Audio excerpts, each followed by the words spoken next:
Again, good morning. I'm going to do some coffee and cozy. Got my coffee. Got the French press. I'm going to drink some coffee and play. Yeah, it got way better. Yeah, the audio was not good for a second there. I'm going to boot up the game. I'm going to play Beacon Pines. Steam told me this was a cozy game. Whether it is, we'll find out.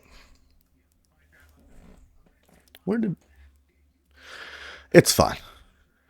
I'm going to boot up the game, make sure the audio is good there. How you doing this morning, Devon?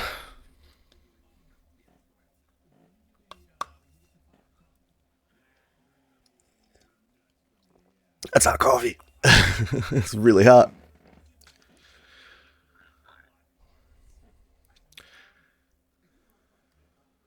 So I could play with controller. I'm going to do mouse and keyboard for now. Alright. Okay, game's coming through already. You can hear that. Let's go to ba-boom. We're going to play. See, it's already starting off so cozy, am I right? Drinking coffee and working. Nice. Alright. You gonna... Space, okay. Dear reader. Oh, cool. Allow me to introduce you to my book. Yeah, I'll read your book. Though it might at first appear like many books you've come across, it is far from ordinary. Okay. You may, therefore, have some misunderstandings about its nature. The story that awaits you has not been fully told. Seems cozy already. The conclusion is not yet known, even to myself. It is in that way that my book is special. It is in that way that you are special. Okay. Without you, I'm special. there is no story. I'm the story? Chapter 1. Normal isn't what it used to be. This is a story about change. Nestled in a shallow valley is the town of Beacon Pines. They said the name. Far from the town square, across the river, past the neglected welcome sign, a young boy walks alone at dawn.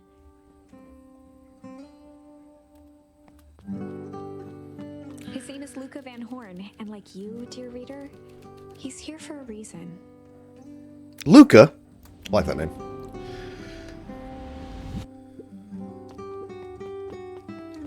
This cute little guy. I mean, this cozy. Look at this cute little dude. Hey, Dad. Oh, sad. Oh, no. How are things going? Today's the first day of summer vacation. I start middle school next year, I guess. I was 6 years old when you died. Oh my god. I'm gonna cry. And it's been 6 years now.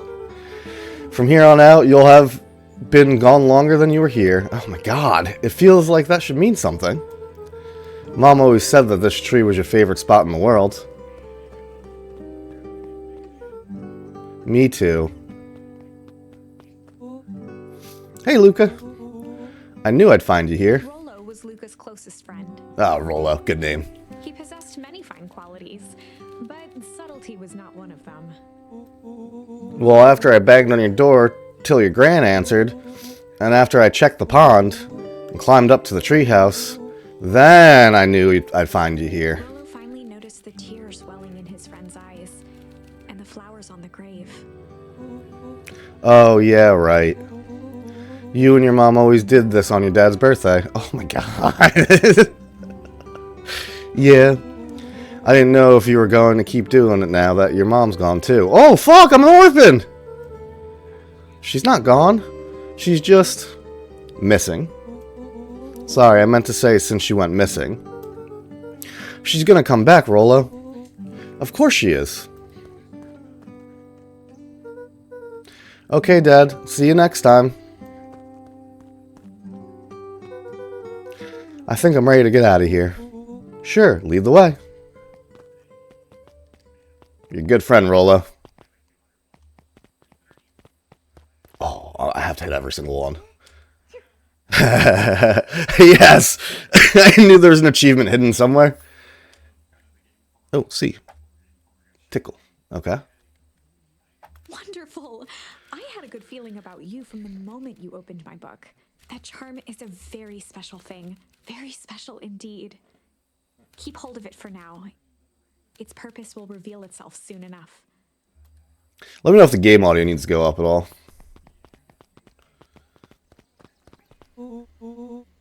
Oh yeah, I almost forgot the whole reason I was looking for you. I was wondering if you'd ever get to that.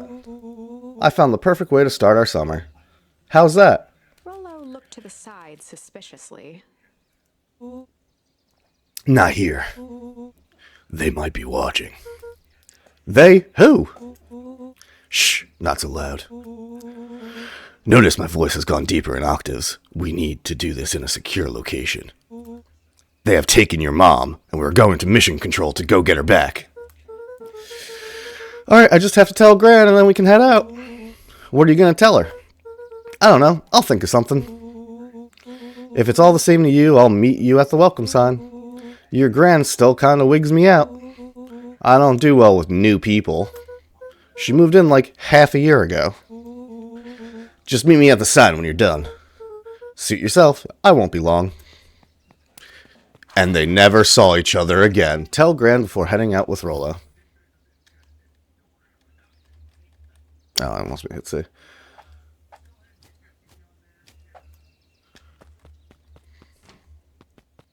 Dear reader, forgive me for this interlude. Remember that charm you found in the dandelion patch? Yeah. There are more of those special charms to discover throughout Beacon Pines. They've been known to reveal themselves to those who are willing. Some of them can be found in this very house. Okay, so there's something I need. Since Gran had moved in, the house was more peaceful, more orderly, and more covered in flowery fabric.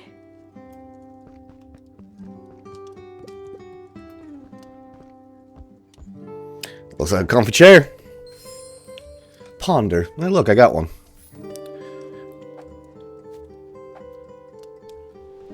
Just slide right off. Nice. Gran had already lit the fire. She kept a warm house, as if by grandmotherly obligation. My chair leaned back, sorry.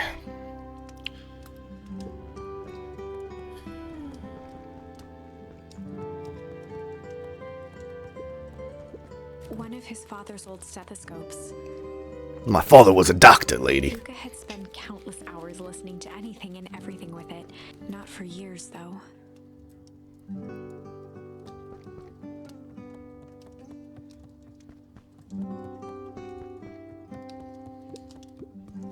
Just some dusty knickknacks.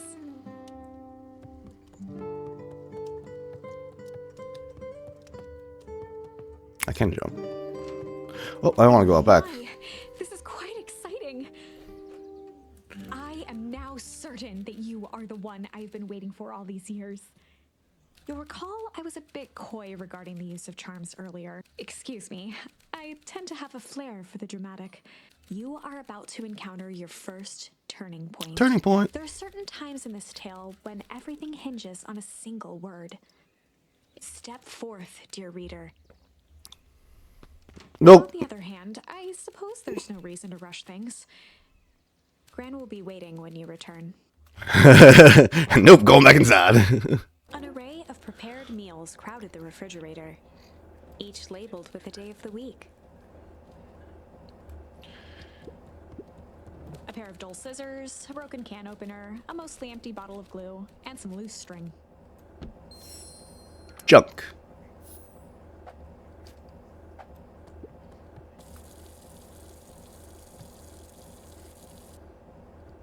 Let's not leave that running. The only piece of furniture Gran had brought when she moved in was an old hutch. Okay. Oh, Gran, you crazy. I wanted to check upstairs before I do anything. Luca paused at his parents' bedroom door. He just wasn't ready to go in yet. Sad. Gran had commandeered the upstairs closet when she moved in. Some things need shelter from a young boy's mischief, she said. Alright, see? I knew there was going to be another. My room.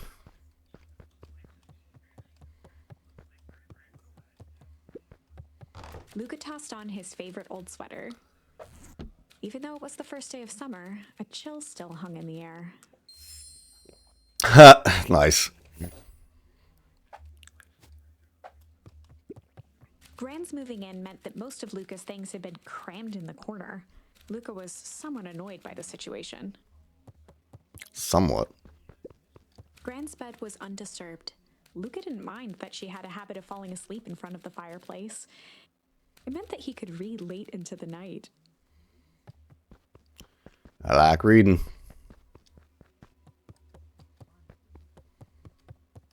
Nothing else to mess with? All right. I don't have a door. All right, let's go talk to Gran.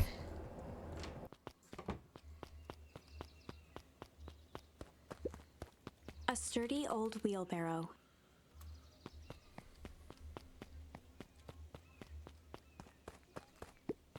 A beginner's guide to gardening laid open on the bench. What's up, Gran? It's cracking. Hey, Gran, I'm gonna go hang with Rollo for the day. See you later. Told her. Quest complete. I'm so good at this game. Hold up now. Where are you and Rollo headed exactly? Oh, no, we're special. The new, the better for everyone involved. We're just gonna go ponder, hide, or chill. Chill for the day. We were just gonna go chill for the day. The best lies are built on truth. You boys are always in a hurry to do nothing. We stick to what we're good at. We'll make sure you're done chilling in time for supper. Easy. Impressive. You've managed to navigate your first turning point without too much of a mess. That is the power of charms. A single word can change everything. I think it's time to introduce you to the Chronicle. The Chronicle. The Chronicle is a record of the decisions you've made. Okay. You can see the turning point, which has been revealed. Ooh. At any time, you can use the Chronicle to go back and invoke different charms, creating new branches. Luckily for us, this is the one and only turning point where the charms won't dramatically alter fate. It's the perfect opportunity to experiment with rewriting things. We're just going to hide. Let's see what hide gives me. We're just gonna go hide for the day. Hide? Traditionally, when one is trying to hide something, they avoid literally using the word hide.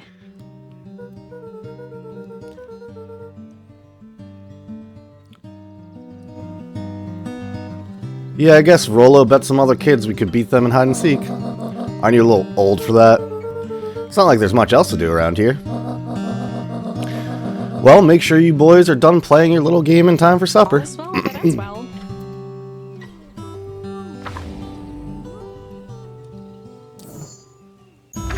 Alright, let's change it one more time. And might just go back to. Let's see what Ponder gives us. We're just gonna go ponder for the day. Ponder at the pond. Oh, really? What are you boys going to ponder on such a lovely day exactly? This chance to sell his alibi. You know, big stuff, small stuff, medium, mostly medium pondering. Nailed it. We'll make sure you don't overburden yourself with a preponderance of pondering. Huh? Oh, forget it. Off with you now. Alright, I don't mind that answer.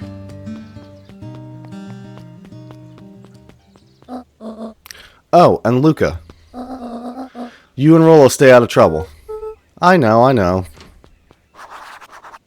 Get into trouble with Rollo. Fuck yeah.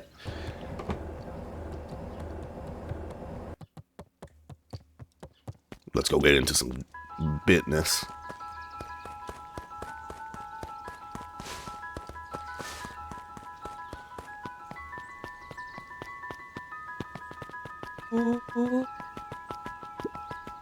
Woo! Dang it, Rollo. For a town that saw few visitors, the welcome was perhaps more grand than necessary. You know the drill. Don't let anyone discover our secret path. Alright, back away suspiciously. Chapter 2. Chapter 2. Welcome to Beacon Pines. For many years, this valley had been a small mining outpost. It wasn't until Sharper Valentine built his fertilizer company that Beacon Pines was established. Over the next 30 years, the town had grown and prospered until the foul harvest and his sudden death. Oh shit. Intrigue? Mystery? In the 6 years since, everyone was simply trying to get by. Should I just talk to everyone? Yeah, I guess so, huh? Hey, Mr. Kerr. Hey there, pal. William Kerr was the CEO of Perennial Harvest Company. He had become a fixture around town over the past few years. After the failing of Valentine fertilizer, Is he a dog? the town was hungry to welcome a new source of employment. Excited for the big festival? Oh, sure. Come on now, when I was your age, there was nothing more exciting than a town festival. The food, the music, the dancing. Sounds pretty dull, right? You're gosh dang right it is. I'm looking forward to letting off some steam myself. Gonna get crunk. Make sure you to invite all of your little friends. I couldn't keep Rolo away if I would tried. Excellent. Sorry, Luca, I've got to get back to the proverbial grindstone. Our harvest awaits and all that. Ho now. The left side's a little low. Maybe he should be a little more country. Is he a detective? This guy's a detective, right? Sorry, young Mr. Van Horn. Can't talk now. Very busy with preparations. Mayor Augustus Valentine. He's a mayor. was not Got it. busy. Oh, sorry, Gus. How many times do It's Mayor Valen... Flustered, Gus instinctively loosened his tie. Keep up the good work. I must briefly attend to a concerned citizen. Huh? It's nothing. Keep at it. Alright, what can the mayor of Beacon Pines do for you today? Oh, just saying hi, I guess. Well, good day to you, young Mr. Van Horn.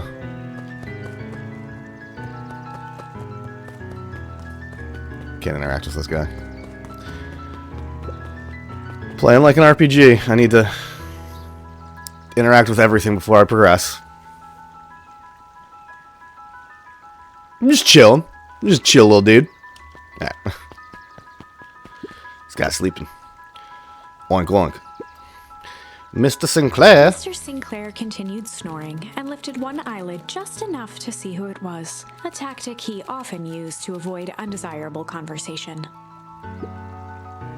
Yoo-hoo, Mr. Sinclair. Bah, don't you see I'm sleeping, boy? How's the napping today? Crummy as always.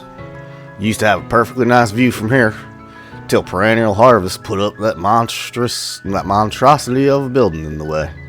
Why don't you just move your chair a little? Oh, why don't you just move your chair a bit? Whoops. Why should I be the one that moves? If it's a showdown they want, I ain't gonna be the one who blinks. Snooze. Cool. Come on, Andy, grab his wallet. I'm sorry, Iggy, I can't. Do it, or we pound you. Yep. Yeah, but my mom said, yeah, but. If I had a nickel for every yeah, but, I'd be the frickin' king of nickels. Ain't that right, Tish? Yup. Alright, so we got some bullies over here, huh? Mr. Van Horn, do you have a moment? It's just Luca. Golly, I'm sorry, it's my first week at Perennial He pulled Harvest. a pen from the pocket of his sweater vest and began to frantically jot something down on a clipboard. Wonderful. It won't happen again. If we're going to be on a first-name basis, then you can call me Petey. I'm calling him Petey, not just Pete. Oh, nice to meet you, Pete. Sorry, what are you writing? Oh, just documenting. Gosh, it's exciting to be part of something so darn special. You know, it's not just about new fountains and phone booths. We're gonna change the world. And it all starts here, in Beacon Pines. That's why we killed your parents. Isn't that amazing? You killed my parents?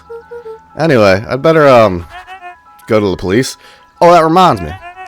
We'd love to hear your thoughts. My thoughts? You bet. If we're gonna change this town, We need to get every detail right. That sounds intense. Ha ha ha ha ha ha ha. We killed your parents. Ha ha ha ha ha. Changing the world is intense. So what do you say? Could you answer a few questions? Well, I guess if it's quick. Wonderful. Open to answering a few quick questions. One down. See, it's not that hard. Oh, okay. We're going already. Question 2. What is something you love about Beacon Pines? I never really thought about that before. Perfect. It's the only place I've lived. See, that wasn't so painful. He stopped scribbling and glanced up from the clipboard. Was it? I guess not. Huzzah! Our first 3 questions answered in record time. Are you literally writing down everything? Thank you so much for your time. I need to process these answers. We could save the rest of your thoughts for later. Okay. Our harvest awaits. Ooh, I just got hungry. I did not eat breakfast yet.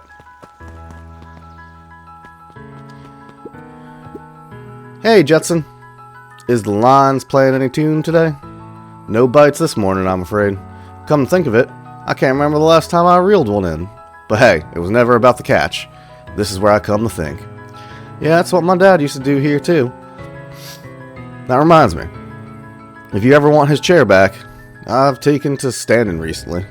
Keeps me from falling asleep at the reel. If you don't mind, I think it should stay. Not at all. An empty chair makes for a great listener. Whenever Luca saw his dad's chair by the pond, it reminded him of the days they'd pack up a couple of sandwiches and fish until sundown. Oh, memory. Luca opened the tackle box and picked the perfect bait.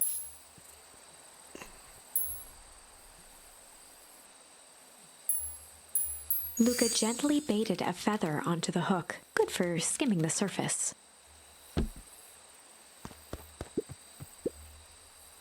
Give it a good cast now.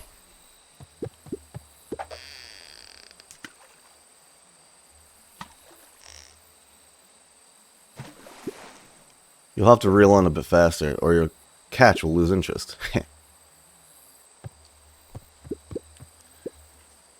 Go pick out your bait from the tackle box, buckaroo. Luca tied a shoestring to what fish could resist a nice shoestring. Interesting.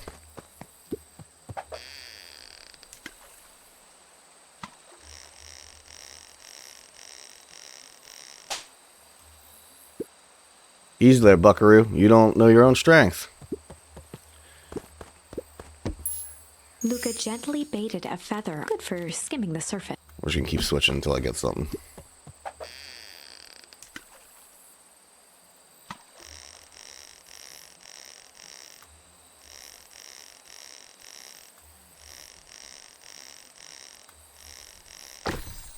Got a rubber ducky. Well, I'll be switched. It's your old rubber ducky. You were just a little drooling ball of fur when you lost that. Cried for days. I told you it'd turn up. Guess I'll go get my rubber ducky. Oh, can I not get him? No, interesting. Still fishing, huh?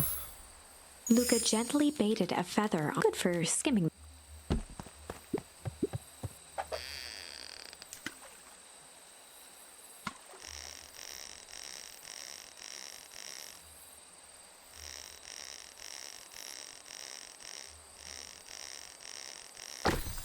Another rubber ducky. Okay, so I want to use the other bait. Okay.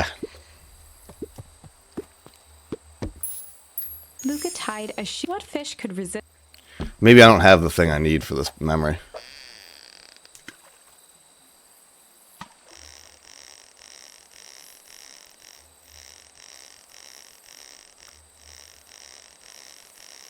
You just have to hold space down the fish. Hey, a boat! Where do you think the other one is? Hard to say. Sometimes things drift away. That's not fair. No, it's not. Well, wherever it is, I hope the other boot at least has a sock to keep company. What do you say we head out and find some more? Wait, sorry, what do you say? Looks like we could use some new bait. What do you say we head out and find some more?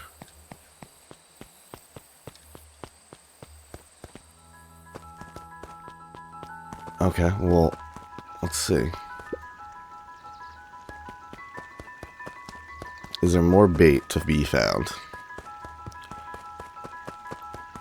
Yes, I'm getting hung up on the fishing. I want to catch a goddamn fish.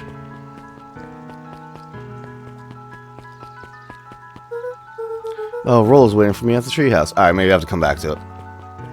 I'd hope.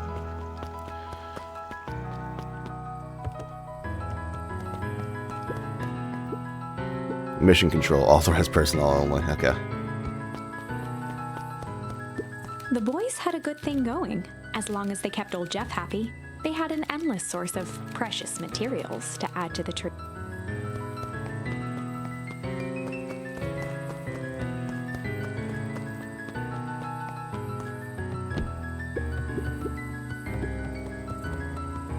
Chilling.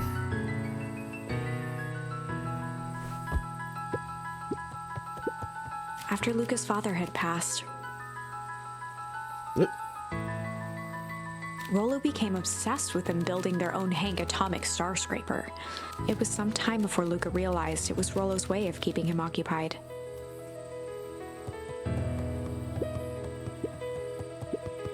On certain nights, when the clouds were just right, the boys could tune into strange patterns of static. Rollo Aliens! There's aliens! Oh shit, Rollo thinks it's aliens. Always thinks it's aliens. Yeah, well, I guess I'm just a bit like Rollo. His winter coat decommissioned for the summer. With the cold holding out longer than usual, he reconsidered its use.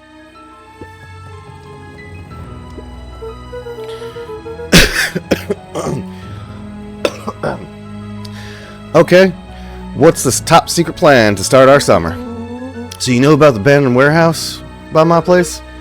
The old Valentine building? Yeah, well, it isn't abandoned. What makes you think that? Get this. Last night, it was glowing. There's aliens! Glowing? Are you sure? Kinda. That place has been empty since the foul harvest. Yeah. Who would even want to poke around that place? We would, Rollo. We would. Wait. It's just a busted old warehouse. I just meant we could do some research at the library. You want to actually go to the warehouse? What do you expect to find? Answers. My mom's out there somewhere. She been tooken. And it seems like everyone wants to pretend that she's gone for good. I'm gonna cry again. You don't have to come, Rollo, if you don't want to. Luca, remember that time I sort of accidentally burned down the chicken coop? And you jumped in and said it was your fault before my pa throttled me? Oh, this kid gets beaten. This is a flaming chicken coop sort of deal. I've got your back. Thanks, Rollo. Now that I think about it, poking around a decrepit fertilizer warehouse is exactly how I want to spend the first day of summer. Let's go! No bait up here.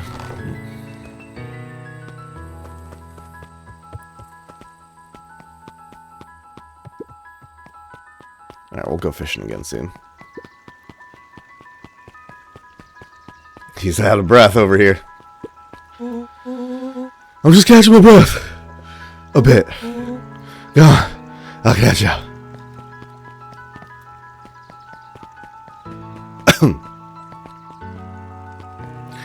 More people to talk to. Hey, Mrs. Nelson. Morning, Luca. Any big plans for the summer? Not really. Heard anything about the old fertilizer warehouse? Any strange happenings? Can't say I have. Either way, a dusty old warehouse is no place for a young boy. You be safe now. There's a crocodile. Miss Hatch could often be found near the fountain, too absorbed in a book to be distracted. The two wandered down the wooden path, unaware of the danger ahead. Oh, I'm not just talking about you and reading your history. Oh, this is getting good. The beacon. That's cool. Oh, hello. There's more people up here. Piper? Hey, Luca, what's up? You know it's summer break, right? Of course. And it's like the morning?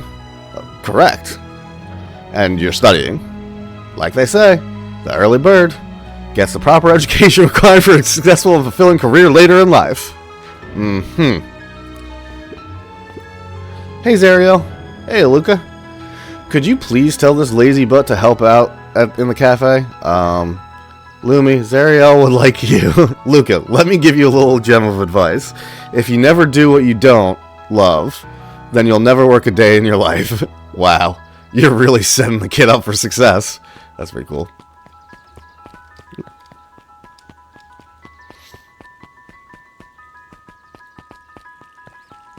Talk to the crocodile. Let's see what's going on up here. Can't go in there. Can read the sign. Last Chance Diner. Oof. Holden ran the local paper of record. The Beacon. Hey, Mr. Wilder. Morning, Luca. What's the day have in store for you? Any scoops? I was wondering if you heard about any news about... News? The Beacon knows the news that needs knowing. Any news about that old fertilizer warehouse? Nope. Oh. Rollo thought he saw some lights there last night. Rollo, be careful poking around that part of town. Wind's changing or blowing. And change is a dangerous animal. Change. Ooh, I can go. Oh, there's more and more places to go. There's a little owl. Or is that a bat? It's a bat. Hey, Dawn. Up at Dawn Newsstand. Sorry to wake you. Yawn. No problem. It comes with the job. I had dreams of becoming a big-time reporter. At night, she searched for the story that could be her big break. By day, she hawked papers at the newsstand.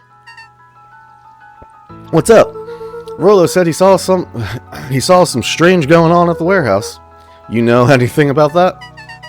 You might say I've heard some things. I'm working on a story about it right now. So what's going on? Can't say quite yet. I still need to follow up on a few leads. Keep me in the loop, okay?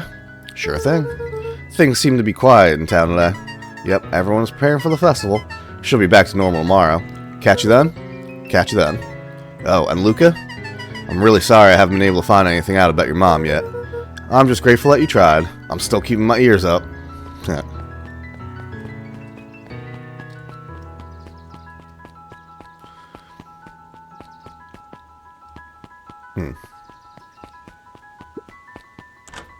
The Last Chance Diner. Guess Mrs. Fratelli is getting ready for the festival. Alright. It's a cute little town. Luca, just the fellow I was looking for. Hey, Roxy, what's up? Right. Rendezvous with Roxy. This is an important turning point. The first time where your charms will change the course of fate. And currently, we only have one suitable charm at our disposal. Look! Have no fear, we can always return later using the Chronicle once we find more charms. Well, now I'm just rambling. Where were we? Have you seen my blockhead brother today? He skipped out before breakfast. Well, not really, no. Can't say I have. Can't say or won't say. Roxy, would I lie to you? Luca, wait up. I almost forgot to tell you. Roxy might be lurking around here. This is one of her favorite places to stand around and be useless. Rollo. So we need to make sure she doesn't spot us. Rollo. Why are you doing that turning thing with your body? You're not scared, are you? She's harmless. And a chump. And she's right around that corner, isn't she? Get in trouble with Rollo. Nice. Don't mind me just over here lurking uselessly. Oh, hey, sis. Nice weather we're having, eh? Couldn't help but notice you snuck out this morning before breakfast. Wasn't hungry. Also, couldn't help but notice your morning chores were left unchored. Roxy, I'm gonna level with you. I'm sick and tired of digging up carrots. We all gotta pick up the slack since the fowl harvest. Almost every carrot I dig up is rotten. And the rest look like they were hit with Hank Atomic's Shrinko Ray. I feel like they all need their own voices. I'm working there. I still need to drink my coffee. All the more reason to keep on digging. There's got to be more to life than puny carrots. Look, Roxy, Luca and I have places to be, so if you don't mind. Oh, I do mind. I'm not gonna catch hell again because of you. So either you march yourself home and harvest those carrots, or I haul you home myself. Rollo froze as Roxy took a step toward him, cracking her knuckles. She gonna knock him out. Luca knew he had one chance to save his friend from being dragged home. I need a tissue. In the past, he found the best way to deal with an enraged Roxy was to be a little chill. That's not going to be the right answer. He found the best way to deal with an enraged Roxy was to be a little chill.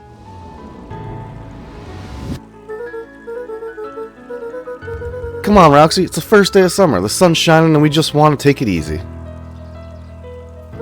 Lean against the wall? Yeah. Let's leave tomorrow's problems for tomorrow. That's great and all, but Rola's problems have a way of becoming my problems. And Pa always says tomorrow's work is best left for yesterday. March, you big oaf. Oh, rats. I expect a full report about the Valentine place. A full report! Investigate the Valentine warehouse alone. That sucks. So, Fitz, come here often. What are you up to on this lovely day? We're like 12, and I look way too chill to be talking to you right now. Nope. Cool. I'm still chilling.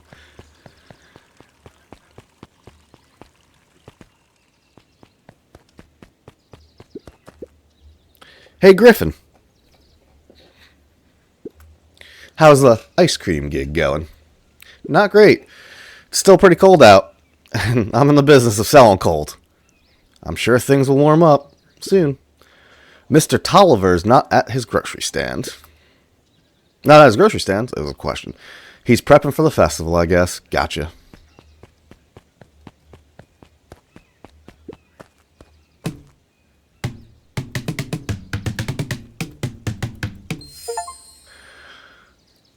Can I smack Roxy?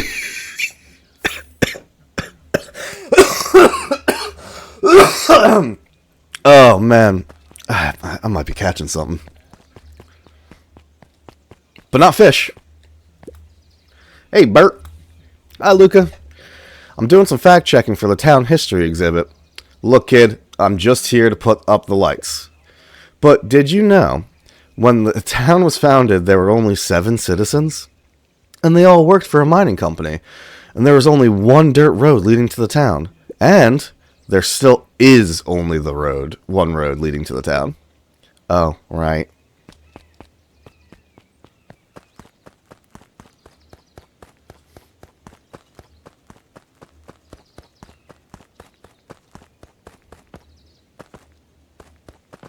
Jump. Okay. Alright, so I got one little charm there. Maybe there's more charms over the back this way before I go exploring. Exploratoring.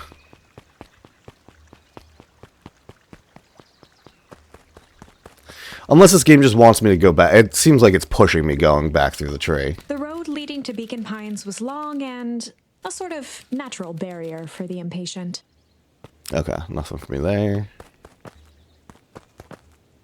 Let's just make sure there's nothing else for me to get before I progress. Let's go back in the house.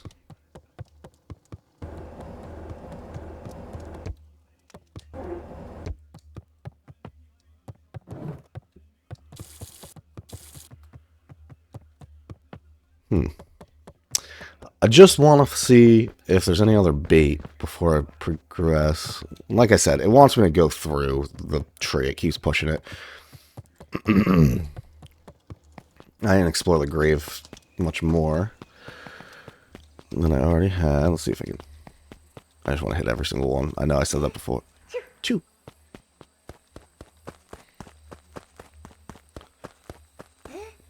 Choo. I got the allergies. Oh no, they're going back. That's fun. Alright, nothing in the corners I don't see. Nothing else interacts with up here. Okay, let's just progress. Choo. So I would have just gotten that charm if I'd actually walked through the thing normally. That's cool.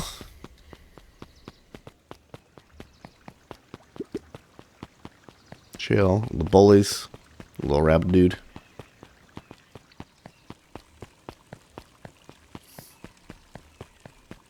Hey, girl.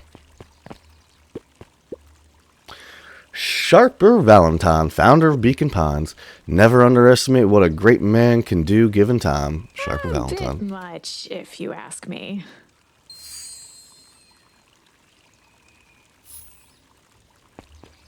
Okay.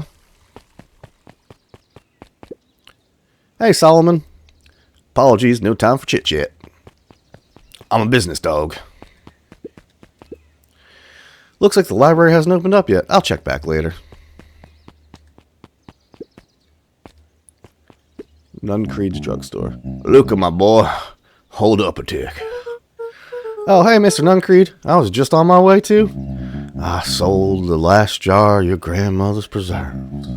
Can't stock the shelves fast enough, turns out. Hey, that's great, but I guess Juniper will just have to swing by with more of her lovely jam.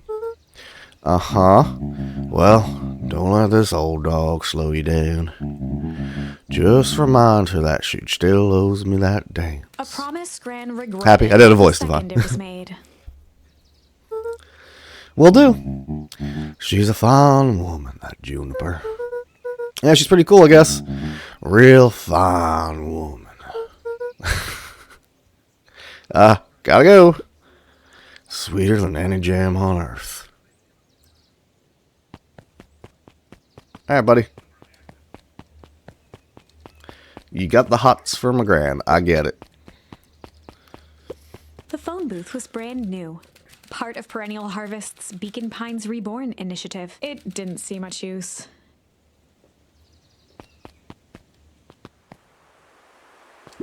Oh, we got a nerd. Oh, hey, Luca. Hey, Joey. How's the bug hunt going? I knew he was going to be hunting for bugs. Not great. Bugs have been shy this week. Bugs get shy? Oh, sure. Bugs aren't that different from people. Sometimes they just want to be left alone. If you're going into the weepwood, just be careful where you step. No bug crunching. Got it.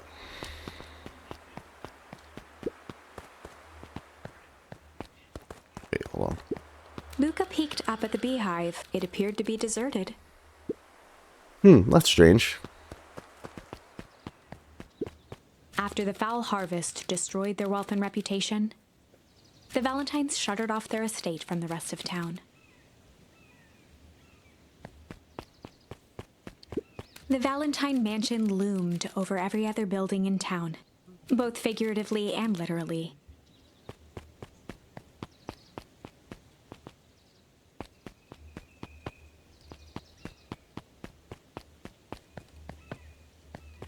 Nothing for me to do over here, huh?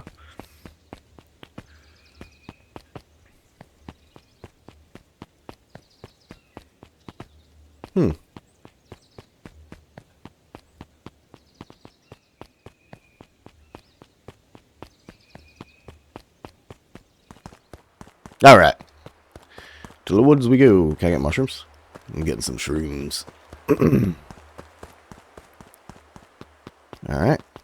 The path led into a small hollow at the edge of Weepwood. Okay. No turning back now.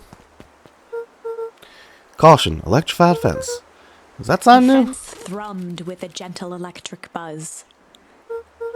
Okay, so what would Rolo do if he was here? Luca often asked himself what Rolo would do, so that he could rule out that option. Huh. I'm definitely not touching that thing. Touching it.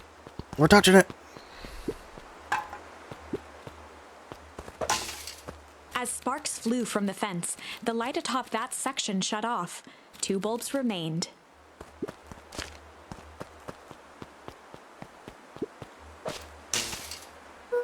One more to go. The fence's buzzing gave way to silence. Okay, moment of truth. Every kid in town knew the old Valentine fertilizer building. Long abandoned, the warehouse once served as the industrial heart of Beacon Pines. Now, it stood only as a reminder of things left behind. The dormant building showed strange signs of life. Okay, so Rolo wasn't exaggerating for once. What's going on here? One way to find out.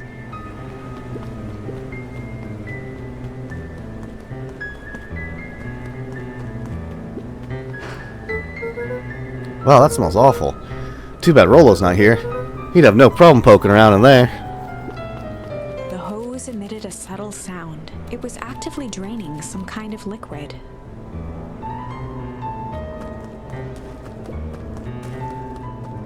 The water looked almost diseased. It flowed slowly into the woods. And that's why we haven't foul harvests. Luca thought he heard faint sounds coming from the other side of the door. He pressed his ear against the cold metal to hear better. A zipper? The Footsteps? footsteps grew louder.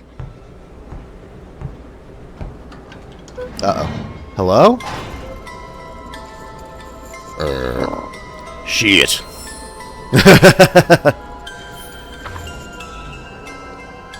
The heavy steel door knocked Luca to the ground. Disoriented, he looked up to see an imposing figure silhouetted in a green glow. It lunged toward him. He tried to scramble away, but felt a gloved hand latch onto his ankle. Luca watched his fingernails leave trails in the dirt as the hand slowly dragged him back through the door, into the lab, into the green light. This is a story about change. It was far from the sort of change Luca imagined for himself. But change is, after all, a dangerous animal. The end? Oh shit. I beat the game. I probably should have warned you about this. There are many paths that our story can take. Most will end in tragedy. But don't let that discourage you. We will find the ending that this story deserves. I just know it. From here on Me out, too, a charm will narrator. have a check mark when it's been used to its full potential at a given turning point. Now, let's try something different. Okay, so those have all been used to their full potential. In the past, he found the best way to deal with an enraged Roxy is to be a little shit. He found the best way to deal with an enraged Roxy was to be a little shit. I don't know why, that's just so funny. I got an achievement, apparently. The best way to deal with an angry sister, be a little shit. What have you done? Did that little shit just kick me?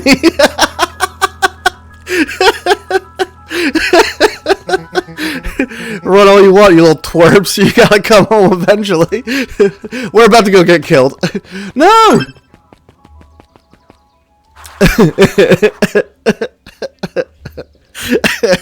That really got me. Oh, this game's cool. Whew, okay. Sorry about that. Rolo can get overexcited sometimes. Valentine, Oh, he's a Valentine's kid. current ward of and future successor to the Valentine fortune, huffed as he brushed off his pants. A town of complete and utter fools. One wonders if it's worth taking anything here seriously. Either way, I'm really sorry. No matter. How are you doing? Me? Yes, with all that business about your mother and whatnot. Oh, I'm getting by. Still no word from her at all. No. That's truly a shame. Aw. Your grandmother has taken residence to keep house. Yeah, you talk a little strange there, buddy. Are you good? And how is that going? We mostly stay out of each other's way. You make it sound like she's rarely at home. It's not like that. She just has a lot to do. She's still settling in and trying to figure out how to make it ends meet. Indeed. Well, count your blessings. It's better to have a caretaker who's rarely around in lieu of one who tries to compensate by smothering you with attention. That doesn't sound so bad. Trust me when I say, it's best to rely on yourself. Family has a way of creating more problems than they solve. Uh-oh. Run, kid, run! You're gonna get beat. Trifled a gesture toward the approaching heiress Valentine. Speak of the devil. Did she just float? Do not wander off like that. I'm much too busy to be looking all over for you. Apologies, Eris. I was just taking a stroll through town. Strolls are for commoners. You're a Valentine now. I want you to be present for the construction of the History Museum. The future of this town relies on its ability to remember our family's great past. Of course.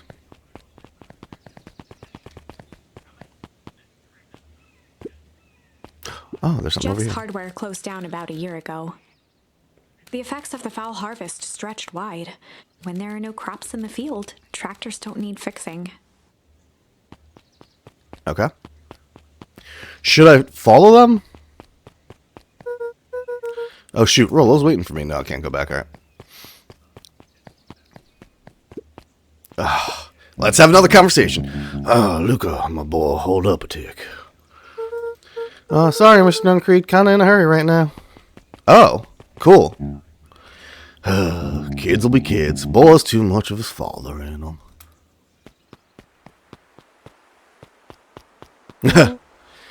I win. A little help.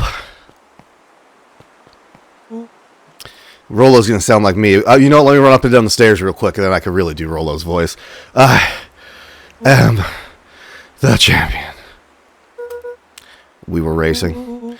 Did the road get longer? Oh, my laundry's done. Like anything ever changes around here. It seemed longer. You're just lightheaded from the run. You really need to pace yourself better next time. Not sure why I would take advice from second place. Has that sign always been there? Wait, what? Caution, electrified fence. No, that's definitely new. Creepy. How are we going to get around that electric fence? Don't worry, I've got this. Yeah. Why'd you do that? Pa always says you can figure out what the plan was when you're done.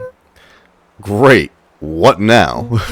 Well, I did my part, established that touching the fence is bad. I'm sure you can handle it from here. I'll supervise. From a safe distance. Alright, I will be right back. I gotta switch my laundry. Let's get back to the game. Now I'm like Rollo after he just I just went up and down the stairs. Anyway, back to the game. Boop. Okay. I really am winded. I went up 3 flights of stairs. Oh, I need to get it back into shape. Okay. Alright. Ooh. Whoa, you're a genius. Yeah, I did this already, Rollo. Hope you guys entertained yourself while I was running up and down the stairs. I ran down. My laundry was like 2 minutes, and then it always takes more than what it says is left, so that's fun. Can you guys hear the game now? I think so. Hold on. Yep. Luca, you never fail to impress. As the glowing windows of the old warehouse came into view, Rollo began to bounce excitedly. Check it out. Dang, Rollo, you weren't exaggerating for once. Was there ever any doubt? I need my suspenders so I can do what he's doing. This definitely needs investigating. Good thing 2 ace detectives are on the case. This is bizarre. This is awesome.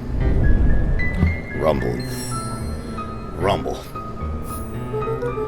Did you feel that? What? The excitement in the air? You bet your butt I did. Check out this puddle. That's not normal. And this hose. Oh man, the door's locked. Try harder. No dice, it won't budge. Oh well. This dumpster's new, right? I bet it's got stuff in it. Can't really see what's in here. Who did all of this? My nose is itching. I think that I smell some treasure. Are you sure that isn't the hazardous waste? Just help me get in. Rollo, it would be my honor to throw you in the trash. Come on, Lady Luck. So what's in there? Let's see. There's a squishy bag of squish. Wow. A good inch of stagnant sludge. Your natural habitat. Wait, hold the phone. Hold 2 phones. Check these bad boys out. Are those walkie-talkies? Just like Hank Atomic communicators. Do these actually work? Ground command to Major Tom. To Hank Atomic. Hank, do you read me? This is Hank Atomic. Ground command. You're coming in 5 by 5. How are your vital readouts, Hank? It's getting a little stuffy in here. Requesting assistance for evac. Help is on the way. What was that? Someone's coming. Give me your hand. I'm trying. My hands are covered in squish. Scoot over. I'm coming in.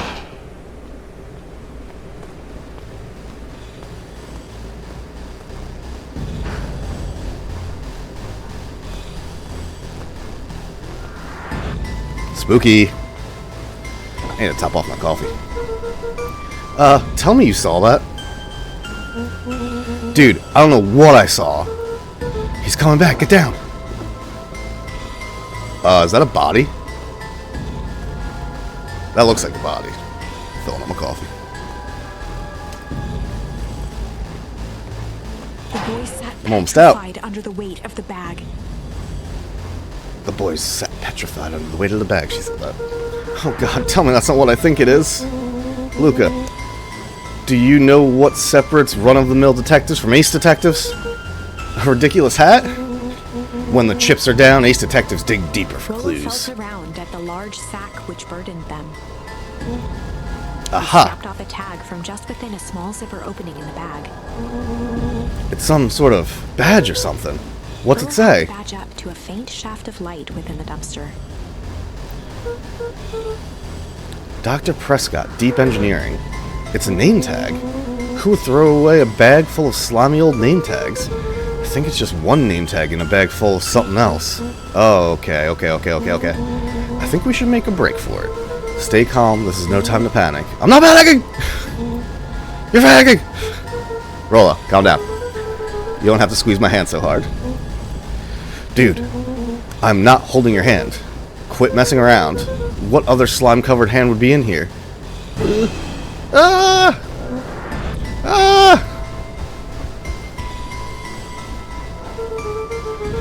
I'm beginning to see the benefits of your run for our lives plan. Right, we've clearly established that I'm faster than you, so I'll go first. Why not go together? Flaming chicken coop, Luca. I'll make sure the coast is clear. After I go, count to 100. If you hear me yell, run. If you don't hear me yell, run. Actually, either way, haul ass. Rollo, I'll give you credit. You sure found an eventful way to start our summer. That's what I do. Well, here goes nothing. Lucas sat in the dark, tracking the sound of Rollo's footsteps as he ran. 1, 2, 3. He pressed his ear to the dumpster wall, straining to hear Rollo's footsteps as they faded away. 15, 16, 17. He tried not to think about the contents of the dumpster as he counted. 35, 36, 37. The thick stench made it hard to breathe. Screw it, that's long enough. Luca carefully lifted the lid and peered out. Nothing. Nothing. No sign of Rollo. No sign of the man in the yellow suit. Time to haul ass. Luca clambered from the dumpster, stumbling to his knees. He was up like a shot and running, sprinting toward home as fast as he could. Beacon Pines flew by, blurred by Does the this count as tears reading that a book? welled up in his eyes. He wouldn't remember getting home at all that night.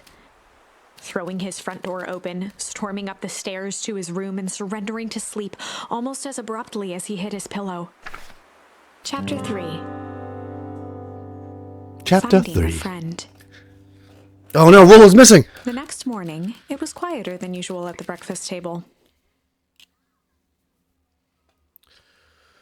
Only the sound of silverware and chewing interrupted the awkward silence.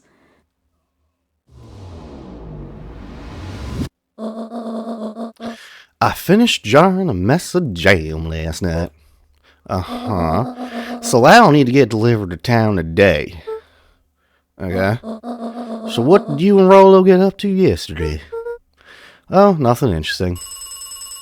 Oh shit, it's Caps. Don't pick up, Grandma. Fucking run for it. Hello?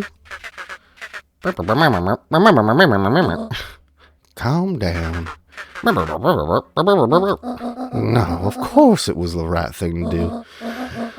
Start gathering, folks. I'll be right over. Are you sure there isn't anything you want to tell me about yesterday? Anything I want to tell you? Not really. We just sort of ran around a bit. Rand's brow furrowed. She let out a long sigh. Her voice was quiet and even. I have to go take care of something. You are to stay in this house for the day. Under no circumstance are you to leave. What? If I'm not back by dinner, there's stew in the icebox. But nothing. You are to stay here. Understand? Yeah. Say it. I'll stay here till you get back. Good. Oh, and Luca, I know y'all found a body. You left the icebox open yesterday. We're not made of money, you know. Well, that was strange.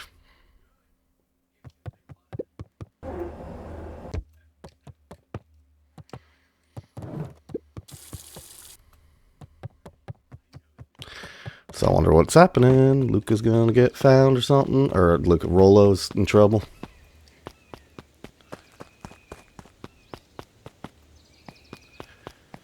Nothing else to do out here, huh? Oh, nice. Young Luca would spend hours hiding in the bushes, waiting for a chance to jump out and startle his... She always enjoyed humoring him by feigning terror. Okie dokes. A faint electronic sound floated in the air. Is that coming from inside the house?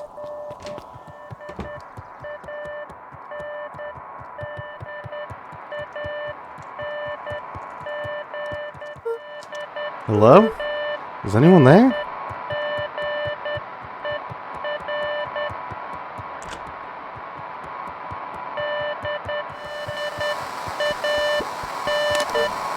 Hello? Rollo, is that you?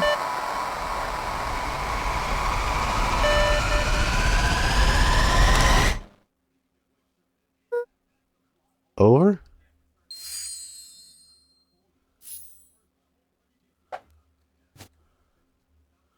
Got a bunch of these now. Luca glanced at the now silent walkie-talkie. He wasn't sure what to think. Knock at the door.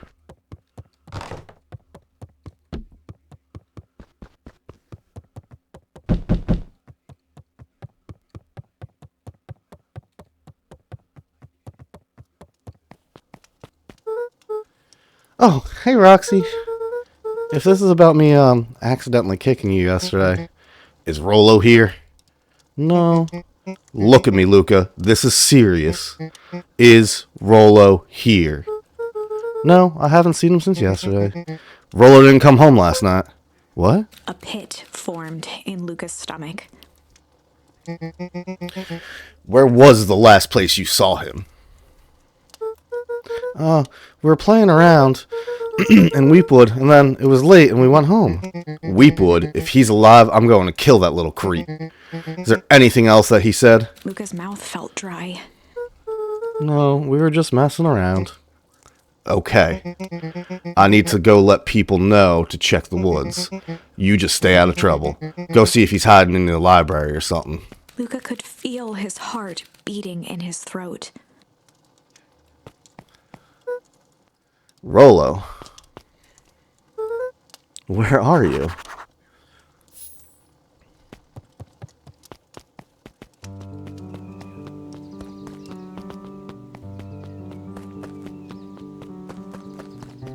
Rollo's missing. Hey Bert, have you seen Rollo? Nope. Though I've mostly been talking to clipboards. They're setting up lots of stuff for the festival. This one said he had to process some answers. I told him that was fine. I'll wait right here until he gets back.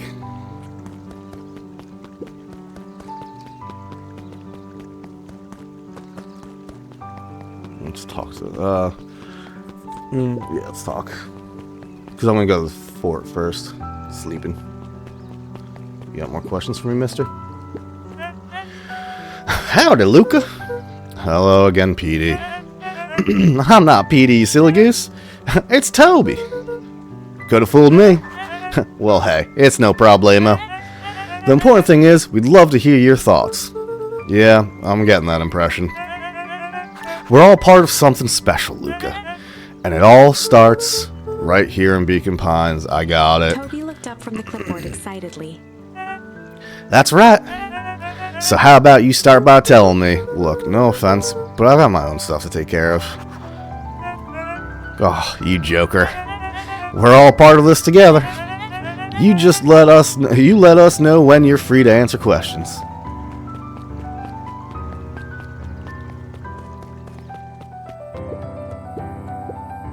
Hey Jetson, have you seen Rollo come this way by chance? Afraid not. And elusive as the fish in this here pond. Let's go back to that memory, see if I can fish with shit. Luca stuck a toy stretchy hand onto the hook. Those things always get dirty anyway. Let's go fishing. My friend's missing, but I'm going fishing.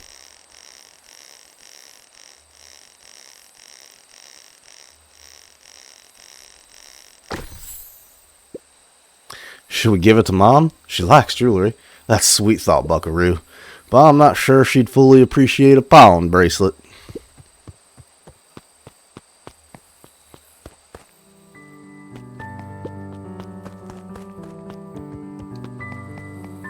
Let's check the house. He's not here. Shit.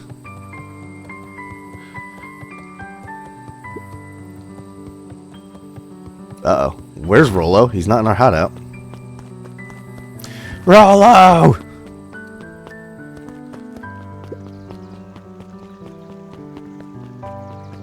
I'll find him. I'll find my friend. We really need to get back to work. Just a couple more minutes. If Roxy said she'll be here, then she will be here.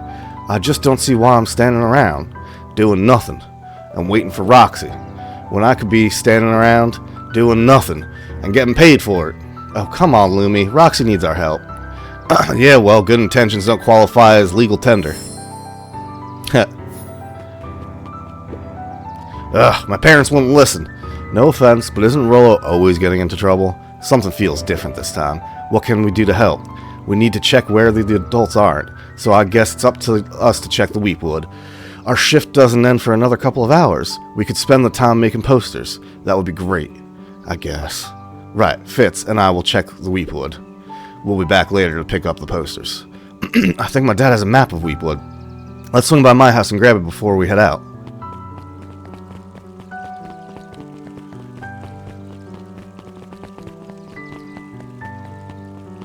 Let's go see if there's anything to talk to them about. Oopsies. She's still studying, huh? Hi, Luca, what's up? You haven't seen Rollo around, have you? He doesn't come around here much. Not since they made a rule that he can only order decaf.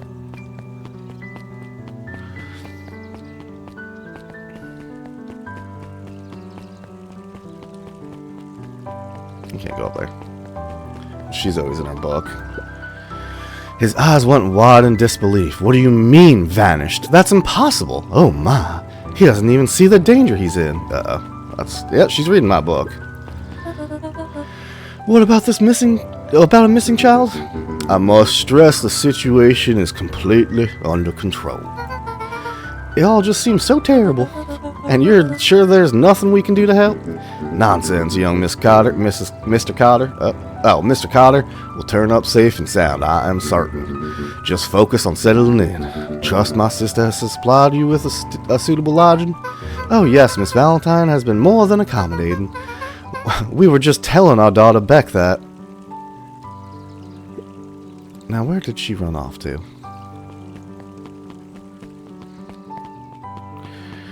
Let's see. Hey Don. Yawn. Is it true about Rollo? Yeah, he didn't come home last night. I wonder if it's connected. Connected to what? I was checking in on reports about increased activity around town. What sort of activity? Windowless trucks, mechanical noises, strange lights. Your typical shady stuff. Who would be doing all that, and why? Well, I have a few leads. The Valentine family is always suspicious. Perennial Harvest certainly has the resources. Do you have any idea where Rollo could be? The best place to start looking is where the trail went cold. Where did you see him last? We were in Weepwood, right by Valentine's Fertilizer. I'll check out Weepwood when my shift ends. I'll do my best work at night.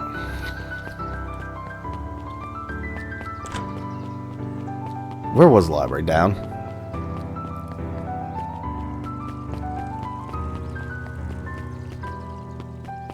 Well, the History Museum's down this way. Hey, Griffin, has Rollo been by? Haven't seen him all day. I'm sure he'll show up safe and sound. Oh, and when he does, tell him there's a strawberry chocolate double scoop waiting for him on the house. He'll like that. Hey, you soon. History Museum. It's laughable, really. Did you happen to see Rollo in there? No, just a shadow of a family. Clinging onto a town, clinging to the past. Huh. Feel free to check for yourself, but don't expect to have your mind blown.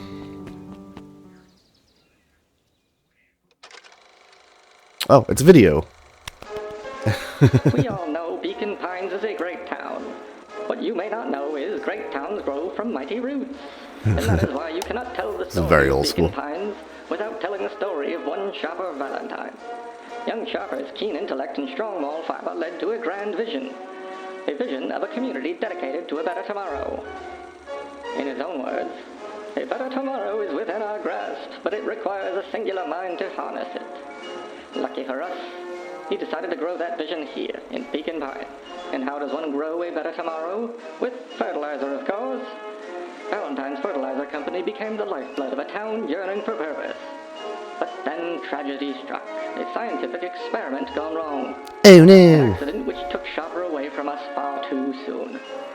To this day, we struggle to pick up the pieces. But one foul harvest isn't enough to stop the people of Beacon Pines. The spirit of Sharper Valentine lives on. It lives in the hearts of everyone with a dream for a better tomorrow. Together, we will follow his example and Together, we shall survive. Paid for by the Valentine family and the Valentine Fertilizer Capital Recompense Fund. Interesting. That was unhelpful.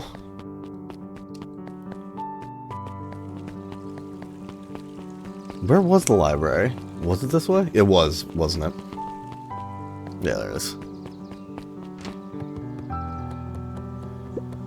Let's talk to this person first, because that might progress. Hey, Jace. Oh, hey, Luca. Did Rollo come by? No. I was actually surprised. He's usually here early on days when the new issue drops.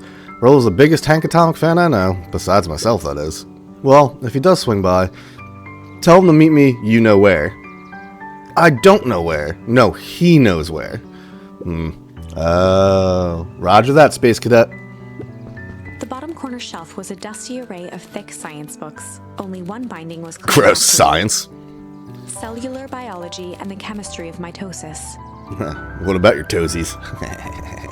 Boring. Mycological phosphorescence. Ugh, more like my complete loss of interest. The entire top level of the library was devoted to comics. Most of which were Hank Atomic and the myriad of lesser revered spin-offs. What, comics? I love me some comics. I have some comics I have to read, actually. There were rarely any actual new editions, simply a variety of existing content rotated into the front display each week. Kind of like the internet. Not fooling anyone. Oh, the cobs I've eaten. A salad-centric travel guide for the mildly adventurous. Yuck. Sally Seashore's simple succulent sundries. Luca brushed off a smudge of dust. Or maybe it was flour. 30 recipes so easy you'll doubt it's even edible. Sweet. I knew there had to be one.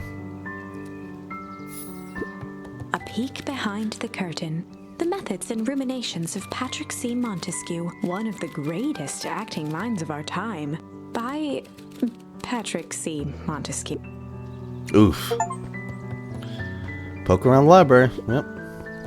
Kato volunteered at the library during the summers. He wasn't very social, so he'd dedicate each summer to becoming an expert in a single subject, making him a reliable source of very particular knowledge. If you were to ask Kato something he didn't know, he'd escape into the dusty old bookshelves and return with just the right thing.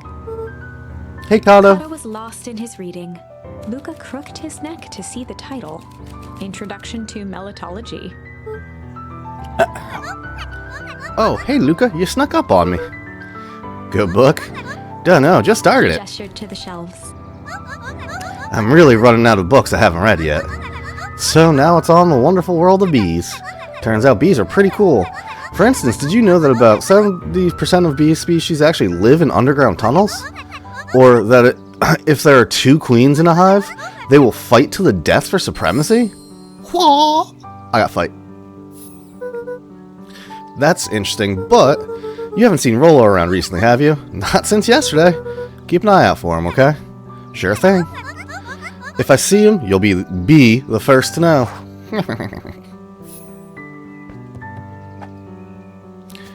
Got a bunch of these now. I wonder... Let's see if I unlocked anything. So question mark on shit for what? How to deal with Roxy. And change, okay. So we'll change.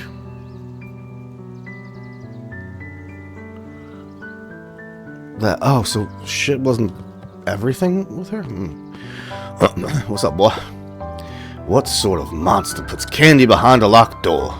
Oh, okay, you're not the other guy. Oh yeah, Mr. Nuncreed works weird hours sometimes. Of course he does. How about you? When do I work? No, what's your name? Luca Van Horn. You new here? Yep, not by choice. Luke's family moved often, giving her little time to establish any real connections. She would tell you she prefers it that way. I'm looking for my friend Rollo. He didn't come home last night. So he's missing? I guess so.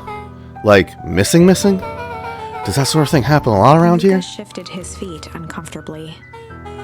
Well, that sucks. Yeah. So I should probably get going. Hey, wait up. What? Beck pulled a coin from her pocket. I'm coming with you. What? So says the unlucky penny. Unlucky? Yep, well, technically it landed on heads. Leave this kid to find his friend alone. But I always do the opposite. Oh, that's kind of like me and Rollo. I guess Rollo is my unlucky penny. That settles it. A person should never be without their unlucky penny. Let's go find him. Name's Beck. Pleasure to meet you, Beck. I suppose I could use some help. I'll try to keep up. Or you try to keep up. The phone booth was brand new. Part of it didn't see much use. Joey, have you seen Rollo around? No, sorry, Luca. I've got my eyes in the dirt looking for beetles. Can't seem to find any. He never came home last night. Do you think it's because it's been colder than normal? I don't see why that would have anything to do with Rollo. The beetles. Do you think the temperature confused their circadian rhythm or something? Who's to say? I'm no beetologist. Just keep an eye out for him, will you? Of course. There's nothing to do there. Alright, well, it did say to check where I last saw him. Uh-oh. Dang, they boarded up the way in.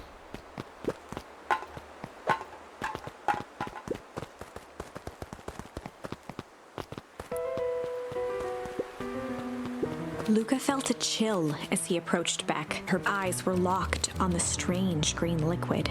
The nearby grass was coated in a fine layer of frost. Is this sort of thing normal around here? Because puddles of glowing ooze are definitely not what I expected from this place. I have no idea what this stuff is. Well, next obvious step is science. And what does science suggest? Poke it with a stick. Luca watched as Beck dipped a broken tree branch into the goo. Beck's eyes widened as flowers grew from the dead wood.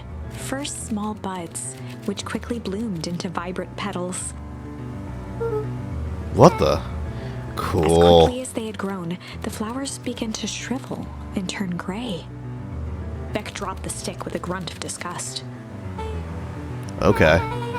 So science tells us this gunk is weird as hell. Yeah, it seems dangerous. Hey, Tish, look what the cat dragged in. You look like a little shit.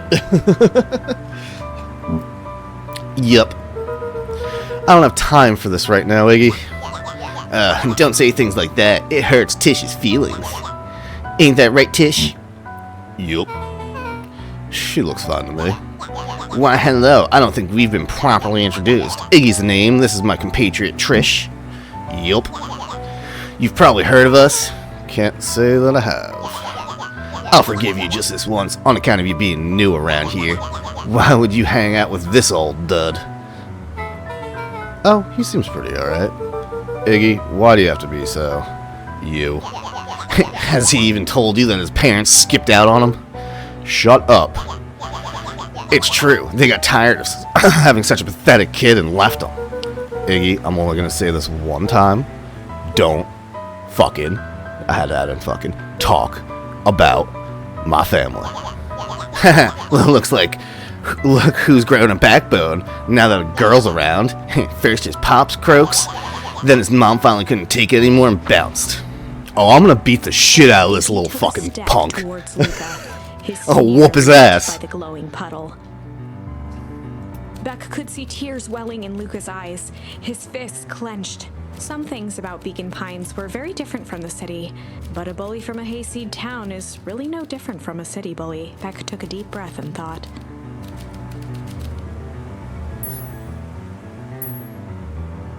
Time to bust out the strange. Well, time to bust out the strange. Alright, Luca. Looks like you need a little mud bath. What's wrong with you, new kid? We're about to pound your friend. Beck stared in silence, the only sign of life being the twitch of an eye. It's weird when people don't talk. Yup. Stop being a weirdo. Hello? Are you some kind of wackadoo? Makes sense, wackadoos do travel in packs. Dud. At the sight of Iggy taunting Beck, something in Luca snapped. Iggy's smirk shifted to a look of shock as Luca launched himself into his stomach. Ah!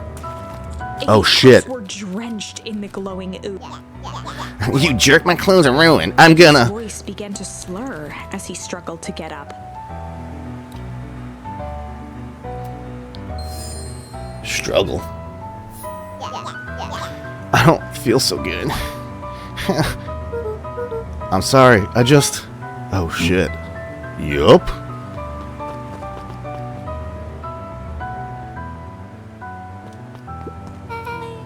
That was intense. I think he's gonna be okay, right? Nothing about this seems okay. Person of the warehouse. This strange ooze and what it did to Iggy. Was Rollo caught up in all of this? We have to find Rollo. You took the words out of my mouth.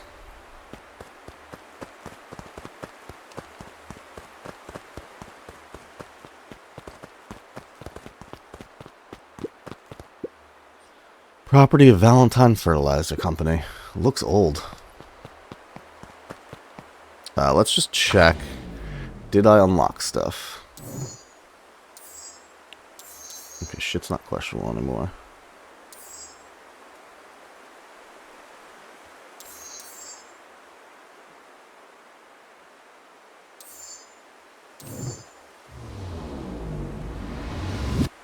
Let's look for Rollo.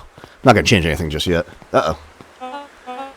Hello there, little buddies. I feel like that's how he's gotta sound, right? You startled me. What in the dickens are you up in this part of town? We were just helping look for Rollo. Oh, you haven't heard the good news? Rollo showed up safe and sound a bit ago. I can't stop smiling. Really? So where was he? It's funny, really. He just got a little turn around in the woods. They can be disorienting, you know. I'm starting to get that impression. Rollo's at his house now, getting some well-deserved rest. That's a relief. You two should scurry along before you get lost yourselves. Yeah, come on back. I can't wait to introduce you to Rollo. Oh, that reminds me. Luca, your grandmother was looking for you. She was? She was worried sick. You should march straight home. I guess. Beck, your folks might be getting worried too. I'll walk you home. I need to talk with Nellie about work anyway. Beck glanced toward Luca. Sounds like such a douchebag. I guess all's well that ends well. I'll introduce you to Rollo tomorrow. Sure. Glad he's okay. Rollo was safe. A wave of relief washed over Luca, which was quickly replaced by a sense of dread. Gran is going to kill me. If he hurried, he might just make it home before sundown. Chapter 4. Our harvest awaits. That sounded ominous how she said that. Luca took a deep breath and gingerly opened the door, steeling himself for Gran's wrath.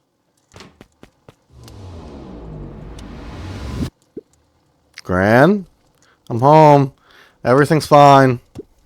Gran? Gran? I know I wasn't supposed to go anywhere. I was just helping look for Rollo. She's not back, huh? Gran? Roxy came over. She was worried about him. So I figured you wouldn't mind if I helped look for him. Turns out Rollo's safe and sound.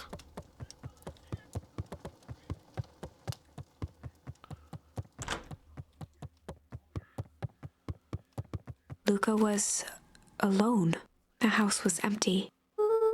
So Gran's not back yet? I guess that's a good thing. Nothing to do now but sleep, I guess.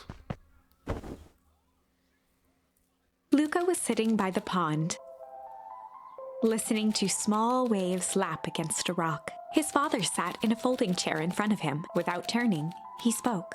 "Why don't you grab me some nice bait?" "Sure thing, Dad." Luca hopped over to the tackle box and popped open the lid. Inside was a rolling, buzzing mass. "We're fishing with bees?" Luca's father gave a warm chuckle. "Well, you catch more fish with bees than honey. Pick us out a good one." Huh. Luca closed his eyes and plucked out a bee. He could feel its wings struggle between his finger and thumb. Holding it at arm's length, he hurried over. His father deftly baited the hook and examined his work. "Interesting choice." With a practiced flick of the wrist, the line buzzed in a graceful arc. The water accepted it without a splash or ripple. The wrong choice.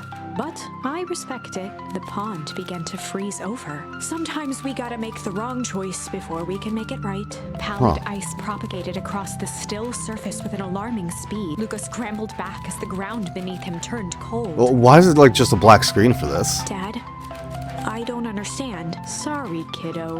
Understanding isn't always part of the deal. The relentless ice shot through the fishing line toward his father. Oh, Dad, jeez. look out! His father casually wound the reel. None of it's your fault, you know. Never was. Dad, Jesus. we have to go. Luca grabbed his father's shoulders, trying to pull him away. Please, you have to run. The ice crackled as it spread across his father's hands. That's the thing about fishing, Luca. His chest began to crystallize. You toss your hook in, and you never know what you're gonna pull. A shock of searing cold ran up Luca's arms. He gave one last desperate tug. The chair tipped backwards in a single frozen mass. Luca tried to stop the momentum, but it was too late. He watched the icy form of his father slam into the hard ground, shattering into 1,000 pieces that crowded around his feet. Dad, I don't understand. What does all this mean? The gentle rustle of leaves was the only reply. That's a hell of a dream to have as a child. Oh, it's beeping again? Luca's eyes struggled to focus on the walkie-talkie. Rollo?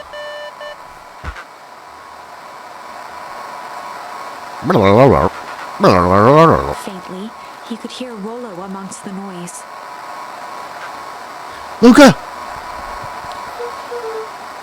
Rollo, is that you?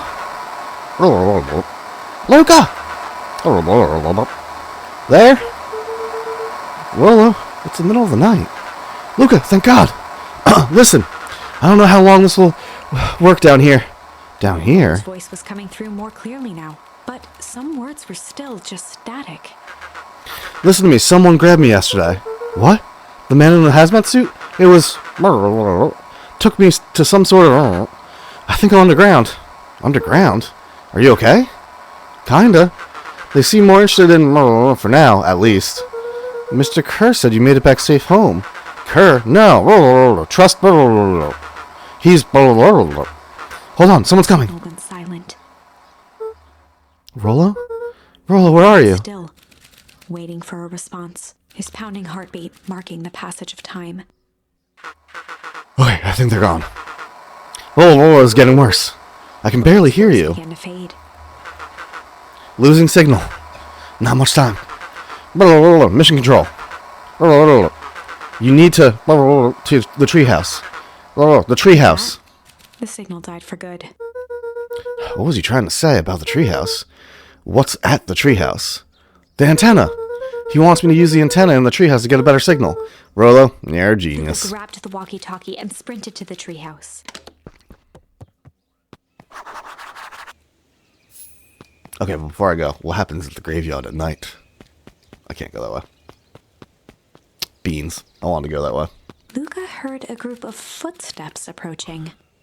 He dashed behind the bushes to avoid being spotted.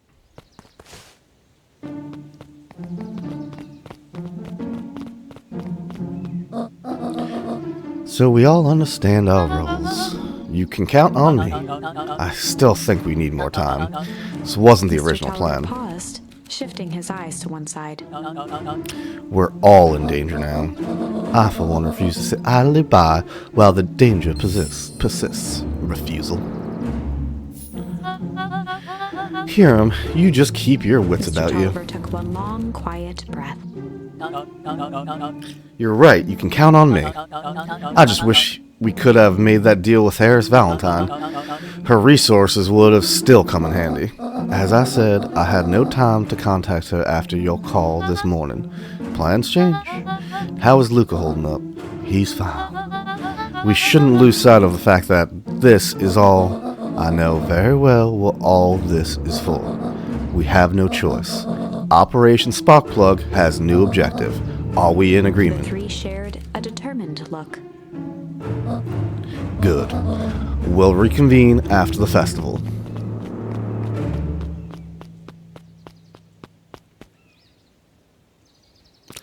Luca, I know you're in that bush. Gran, why are you meeting with Mrs. Fratelli and Mr. Tolliver? Hey, Luca! Holy shit! God! Dawn, you scared me. How long have you been there? Oh, just a few minutes. Earlier today, I saw Mr. Tolliver and your Gran enter the diner together. When my shift at the newsstand was over, they still hadn't left, so I used the greatest tool of any investigative reporter. Time. When they left, I trailed them. Here.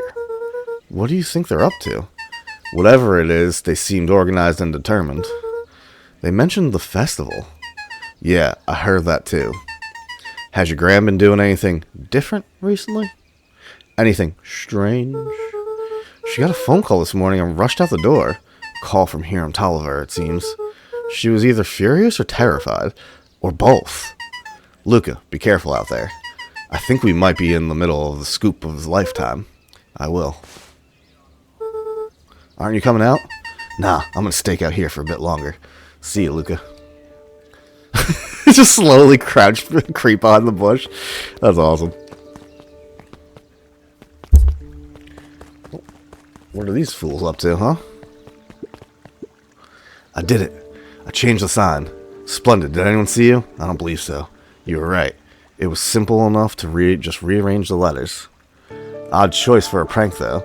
It's in situations such as these, odd is good. The two boys shared a mischievous grin.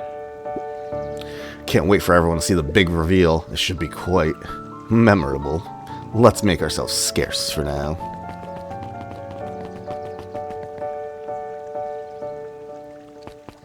Wait, must was festival, did they? Alright, well, I need to go to the treehouse. God damn it. I'm getting stuck on a post. I wonder, is there anything to fish right now? I don't think I got anything now. Oh, shit, I did. Luca wrapped some tape around the hook. Hey, you never know.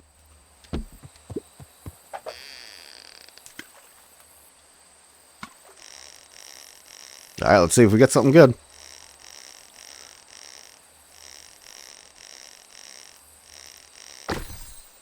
Bunch of paper.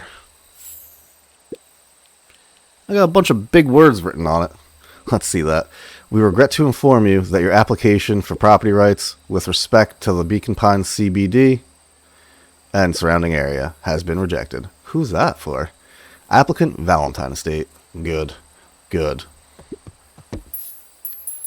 Luca placed a sinker on the line. Sometimes the best stuff is at the bottom of the... Let's see. What does the sinker get me? Pull, pull, pull, pull, pull, stop. Pull, pull, pull, pull, pull, pull, pull, pull, stop. Pull, pull. I gotta stop again. A bottle with a note in it. Is it a treasure map? Malice 80 proof whiskey.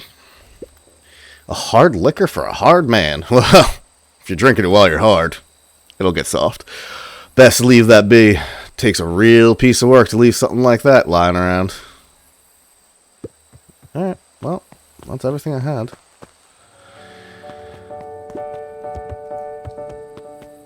The lights are on in the treehouse.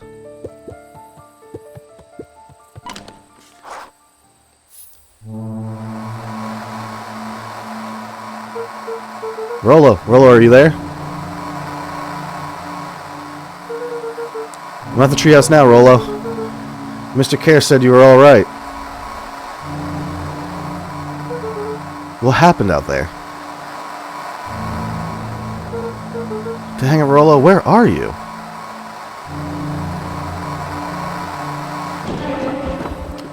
Oh, shit. Who's there? Could only see a cloaked shape behind the rocket. Ada. My hair's bothering me on my forehead.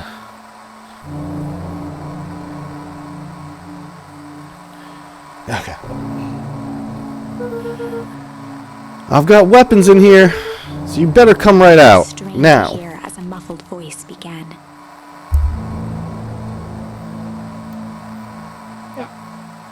Weapons. How could you hurt something that's already dead? Fear gripped Luca's throat. Who are you? What, you don't recognize me? That's the bully. I guess I don't even recognize myself Luca stared anymore. around for a moment, trying to place the dampened voice. The figure shifted slowly from behind the rocket, revealing itself to Luca. I'm a monster. And now they hunt me like the beast that I am. Iggy. Luca reached over empathetically. Iggy's tone jolted to dejected anger. Don't touch me. This is all your fault. Luca slumped to the ground, overwhelmed by guilt. I'm so sorry. I didn't mean to. I lost control. So you couldn't control yourself for a second? And I get to be like this forever. There must be a way to fix this. Oh, you gonna be my savior? Perfect little Luca saves the day. With positive attitude and the power of friendship. None of this matters. There's no time. They're after me. They chased me all through the Leapwood. I only came in here to hide. Hide from who? Who's after you? Luca! Rollo? It's not safe, Luca. Rollo, where are you? The treehouse. I'm at the treehouse, Rollo. Where are you? No, Luca, the treehouse isn't safe. They said they were going to the treehouse. I was trying to tell you to stay away from the treehouse. Who said they're going to the treehouse? The clipboards. Why didn't I tell you? Those perennial harvest wackadoos are after me. They've been chasing me, yelling questions at me. What sort of questions? They were saying the same stuff they always do, but it's different now. Less asking, more threatening. We're gonna figure this out, Iggy. Yeah, well, thanks. Hello? Is anyone present in this arboreal domicile? Crap. found me. Luca, what's happening? Don't panic. You stay here, and I'll see what they want. What the fuck? Hello, Mr. Van Horn. We would love your thoughts, to hear your thoughts. Do you have time for an informal chat? We will be brief. Your time is valuable to us. Be down in just a sec. Of course. We have a problem. Luca, you gotta get out of there. Who's out there? Is it them? Yeah, it's the clipboards. A bunch of them. How many? Maybe like all of them? And yeah, you're right. They're saying the same stuff, but with a creepy knob cranked to 10. Might young Iggy be present? We would love to hear his thoughts. Run! Iggy slumped to his knees. I don't know what to do. I'm just so tired. Luca, what do we do? Luca grabbed the walkie-talkie and headed for the window. Follow my lead. Luca and Iggy climbed up the back of the treehouse to its roof, where Rollo had constructed his MCDC, the Mission Control Defense Cannon. From behind the crowd of clipboards, William Kerr strode forward, a warm smile on his face. Iggy, there you are. You gave us a heck of a scare. Go away. Just leave me alone. Oh, I'm sorry, Iggy, but no can do. Don't worry, though. We're here to help. Help? Then why were you chasing me? Luca, can you talk some sense into your pal here? Just look at him. He's not well. What's wrong with him? What did that gunk do to him? Well, that's a pretty honking big question, Luca. All you need to know is that he's sick. He's real sick, Luca. I just need you to let us up there and take care of him. You told me Rollo was okay, that he was back at his place resting. He is. Poor fellow just got a little lost. That's a lie. That is a hurtful thing to say, Luca. I thought we were buddies. Why, because he let you ramble on like a wackadoo? Nobody likes you, you creep. Kerr's smile faltered. Why don't you... See, now his voice goes from being like annoyingness to, why don't you pop on down here so you can have a face-to-face chat? Yelling like this is going to give us a heck of a sore throat. And who wants that? Luca's grip tightened on the MC.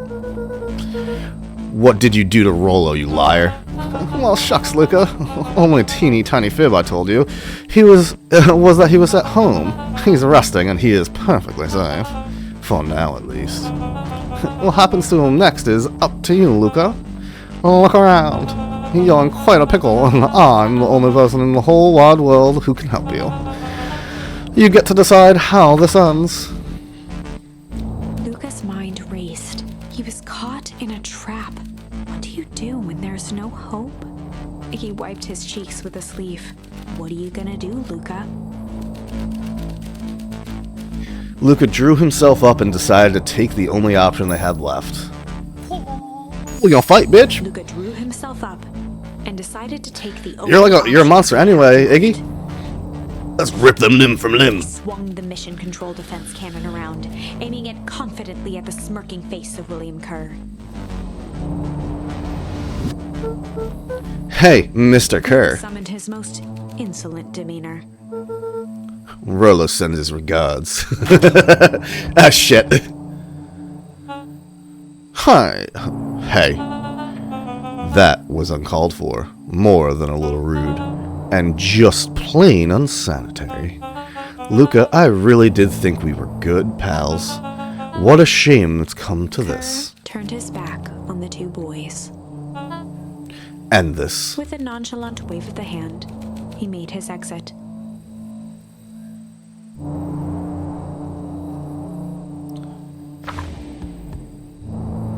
As the clipboards began to slowly advance on the treehouse, Luca looked to Iggy with resignation in his eyes.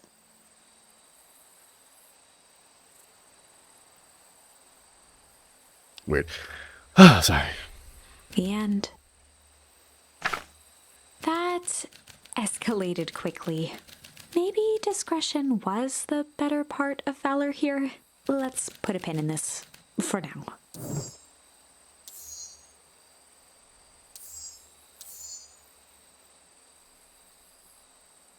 Let's go back to this branch.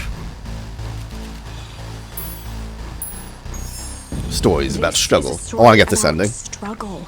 Luca could hear a machine. Oh, cool, a bot. What's up?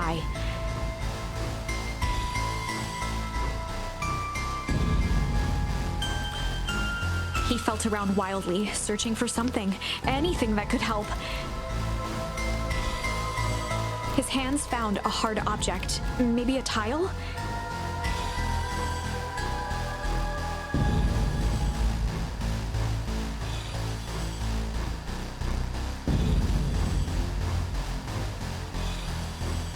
Sorry, just...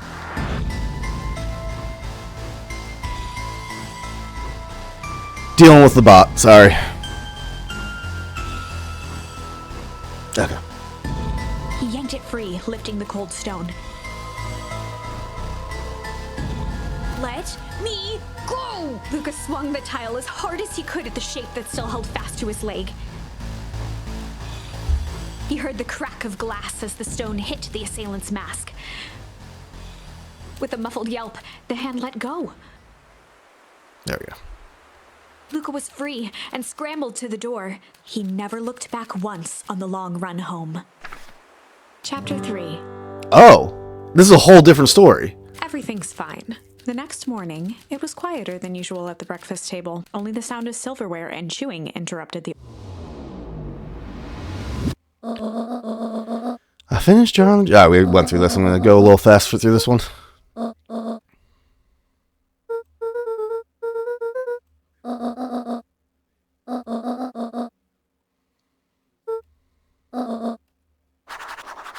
Okay, so I have to deliver stuff.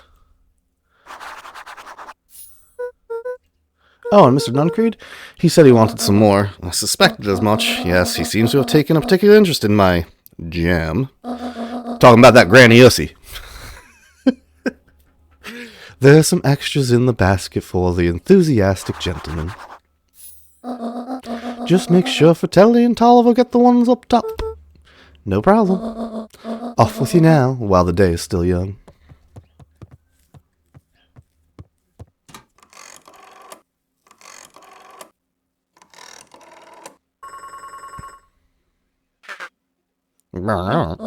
Hello, it's Juniper Hartford. Before you hang up, just hear me out. I have a business proposition.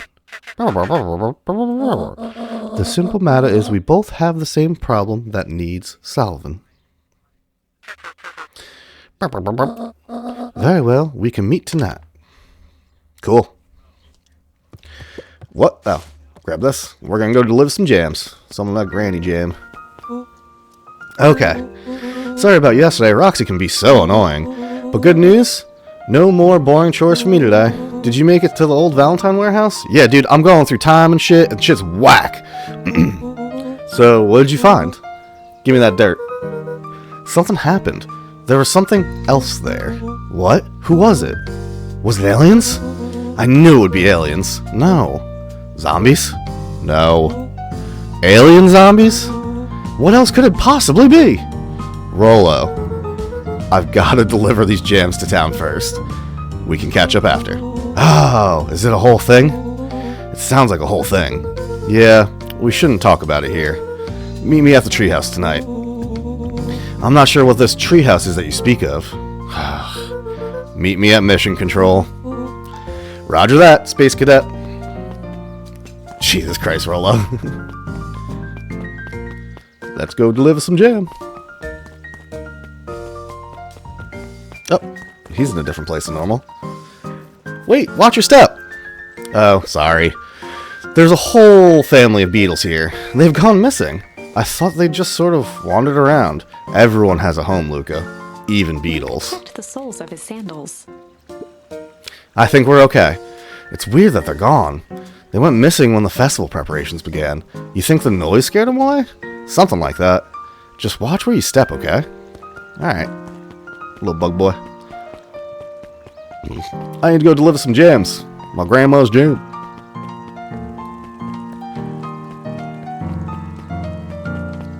People are back in... Oh, she's still reading the book? Yeah. anger from the past mistakes not yet made, and a glimmering hope for the future. He carried them all in equal parts everywhere he went. Oh heavens, what a burden to bear! Well, at least Luke is not missing this time around.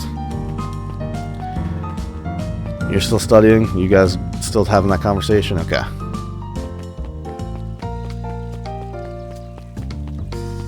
What are these fools talking about? Mr. Wilder, I trust you have time to chat? Eris Valentine, oldest of Sharper Valentine's children, and heir to the Valentine fortune, had a way of making questions seem like demands. Certainly. What seems to be the problem? Mr. Wilder had learned to assume that if he was hearing from Eris, it was because she had taken issue with something he had put in the paper. I couldn't help but notice that the front page of this morning's paper was consumed with stories about this silly festival. Well, yes, that is the news of the day. But there was no mention of the museum, nor the foundation through which it was endowed. I'm sorry, Miss Valentine.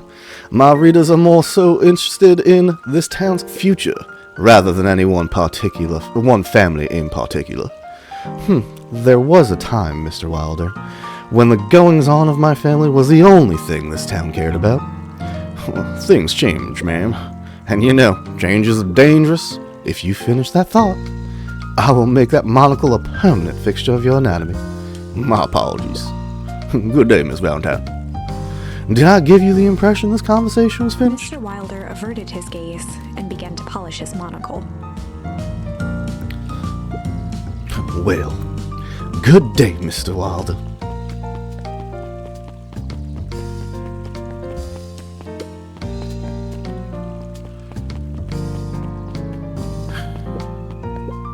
Hey, Dawn. Yawn.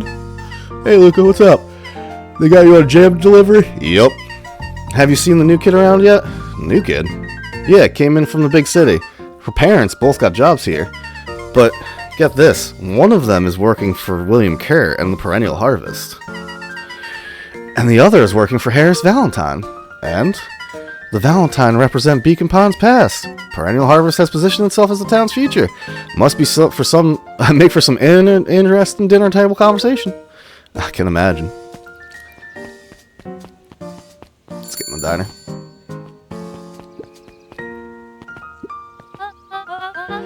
Well, if it isn't my favorite little jam runner. Hey, Mrs. Fratelli. Look at She you. leaned forward and pinched Luca's cheek. You're all skin and bones. Is your grand not feeding you? She is, just... I understand. You know, I taught your mama how to cook back in the day. You may not even remember, but you and her used to help out in the diner. See that picture over there? That's you helping your mama back in the day. So cute running around in your little apron taking orders. The whole situation just breaks my heart. What happened with Eleanor? Break.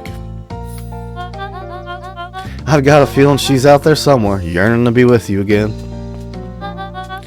Few things in this world can keep a mother from a Luca son. shifted the basket uncomfortably. Oh yes, let's see Mrs. here. Fratelli lifted the cloth and inspected the jam. Ah, they even have my name on them. How She thoughtful. carefully lifted out her jars of jam. I gotta switch my laundry again. You can tell your gran hello for me, Luca. Will do. Deliver jam to Miss Fratelli. Luca squinted at the faded photo of him and his mom at the diner. Memories of that day came flooding back. Alright, before I get into the memory, I gotta switch my laundry. I'll be right back. I'll make it quick. I will be out of breath when I can return. Back. Okay, I said I was gonna be out of breath. Switch laundry. Am I back in the game? There we go. Whew, okay. She's the only one I can interact with. Oh shit, what the fuck? Weird.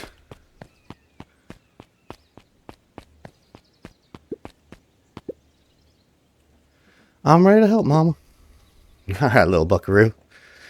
It's up to us to feed these folks while Miss Fratelli is away. Gotta deal with the inventory before I can start cooking. Do you think you can handle taking some orders in the meantime? Yes, Mama.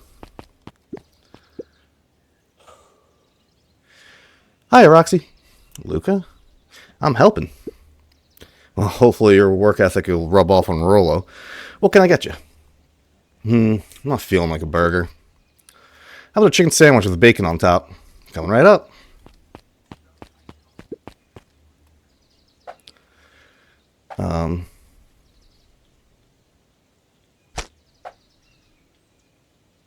She said chicken sandwich. Shit.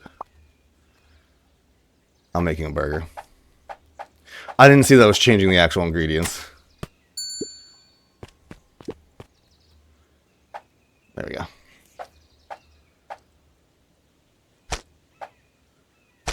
Nope. I'm fucking up so bad. I swear I've worked in a restaurant before. There we go. Here you go. I call it the Love Me Tenders. Nice. Hello, Mayor. Aren't you a little young to be waiting tables? I'm just helping out. My father had me hustling when I was your age as well. Father always says, children are to be sails pulling the family forward. Doesn't sound very fun. There's plenty of time for fun. For instance, Father and I always make time to have lunch together once a month. Glanced at the empty seat across from Gus. Should I come back? Oh no, it turns out Father was too busy to have lunch today. I'll just go ahead and eat alone. Oh. The silver lining is, without him around, I can have my usual. A nice stack of cold cuts topped with a pile of sloppy chili. That sounds weird. Cold cuts. Chili.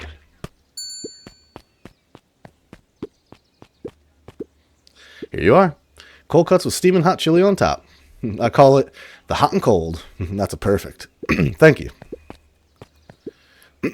Gadzooks, they've shrunk the wait staff. Slapped the table and gave Luca a toothy grin. How's your pops doing? It's been pretty busy these days. I know you're feeling. Tell him that fishing rod he ordered should be ready next week, will you? Sure thing. I've been in the mood for something sweet. You got a burger that can satisfy a sweet tooth? A sweet burger? Yeah, and top it off with some grilled cactus. Grilled cactus? The heart wants what the heart wants.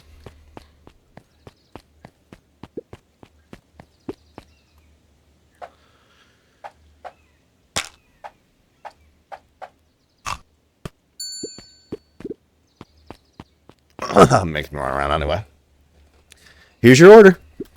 I call it the sweet and stabby. That's a burger with a bite. Looks like we're missing a few things. Why don't you run out and grab some more ingredients? Okay, I'll be back.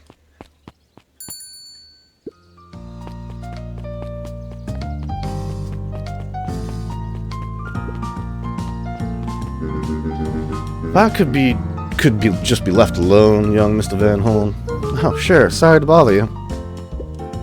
It's just that Mr. Kurz asked me to make an opening speech at the festival. Being mayor and all, you might expect me to be a charismatic speaker. Truth is, I'm terribly nervous. I really don't think I'm cut out for this sort of thing. Cut out for being mayor? Or public speaking? Both, I suppose. Never really chose any of this. It's more of a duty to my family, for our legacy. That sounds like a heavy burden. As for the festival, just speak from your heart. I'm sure it'll be great.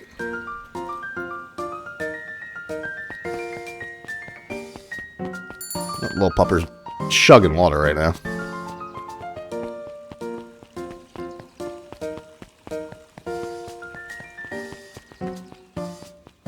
Where's the other guy? No. I don't know where the other guy usually is. I don't think I've ever seen him. Oh, is he down here? He's down here. There he is. Huddled at his counter, Hiram Tolliver was meticulously shining apples. More accurately, Hiram Tolliver was meticulously shining one apple.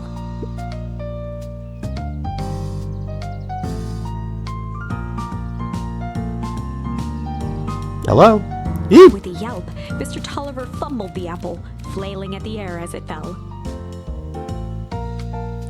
Move my coffee. Having myself a little shelter.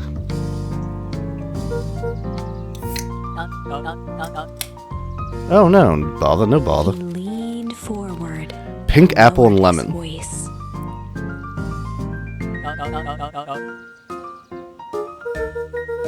That's pretty good. Yeah, Gran had some jam I'm supposed to give you. Leaned in a bit further. Jam? Yeah, these ones on top. She wrote your name on them. Tolliver leaned back, speaking loud enough for anyone to hear. Ah, yes. The jam! Thank you so much for delivering this jam to me. He reached forward Ha ha and ha! snapped Nothing the is weird jam, here. giving Luca a little wink. I shall put it on my store shelves post haste. Okay. I'm gonna finish my deliveries. Of course, of course. Of He course. leaned over for a final whisper. Of course. This guy's a weirdo. I love him. Oh. I'm just now noticing that this is framed weird, so I'm like, it's fine. I've already gone the whole stream like this.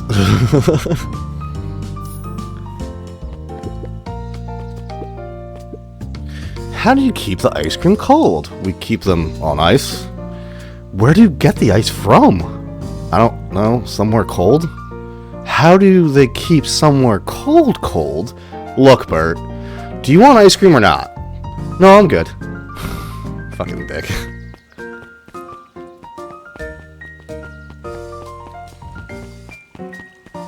Now let's go give this to the weird guy who wants that grandma Ussy.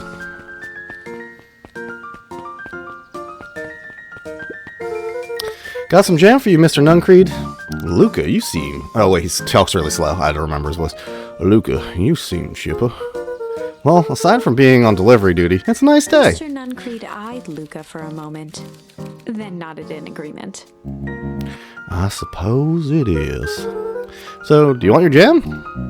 Oh, right. Usually Juniper drops those off herself. I guess she's busy today. Anyway, this is my last delivery for the day. Oh, in that case... Nuncreed snatched the basket from Luca. I'll hold on to the basket until the next time I see your grain. Dude, you really want that Grandma Ussy. It's a little creepy. Oh, here's the new kid. Knock me over? No. Hey, you! Anchovies or pineapple? What? Don't think. Just answer. Pineapple? Why? How old are you? 12. Perfect. Follow me. Who are you? Anyone ever tell you? You ask too many questions. Just try to keep up, okay? What just happened? Well, if she was talking about pizza ingredients, personally, I'm gonna say anchovies, so...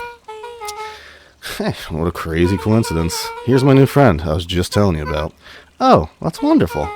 Yep, we just hit it off. Oh, really? Get this, his favorite pizza topping in the whole world is pineapple. And what is your new little friend's name? Locked eyes with Luca. The look on her face was equal parts expectant and desperate. Luca Van Horn. I don't know why he just became proper. Nice to meet you. I'm Nellie, and this is Ilona.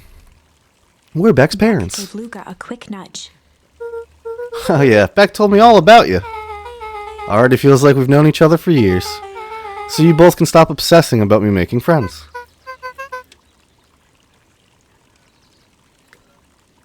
Oh, darling, we never doubted you. I'm gonna end up burping again. Leaning away from the microphone doesn't do anything.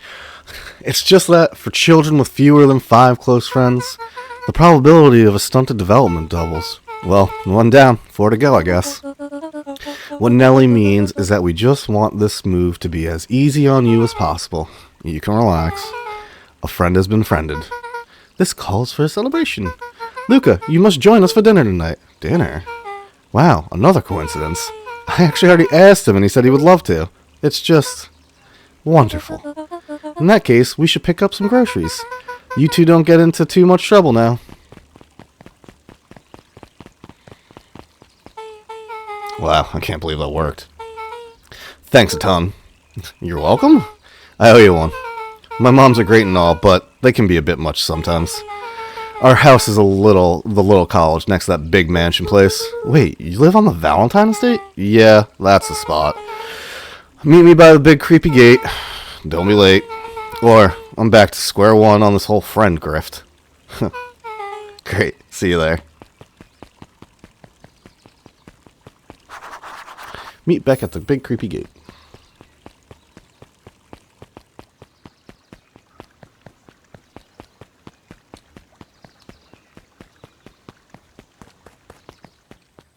Let's see. Did I get anything new to fish? I don't think I did get anything new to fish with. No. Whoops. Luca placed a sometime.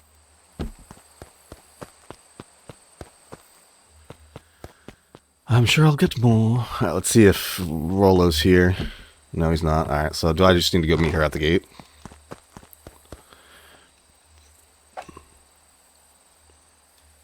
Meet Beck at the creepy estate. Okay. Well, I keep hitting escape when I want to get out of something. That is not the button in here.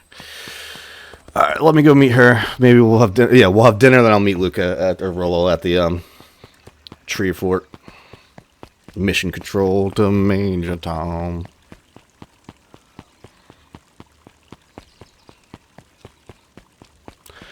Oh, hello.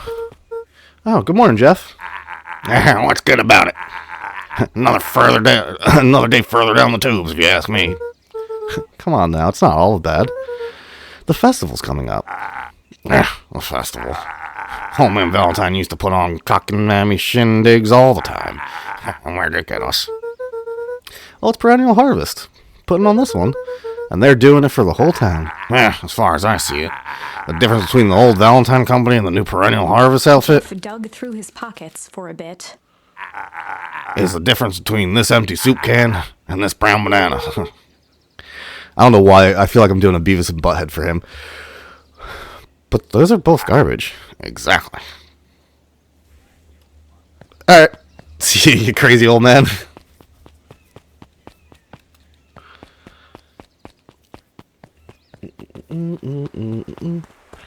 Going to meet up with Beck. There's Beck. So, who all lives in that house? Harris and Gus Valentine grew up there.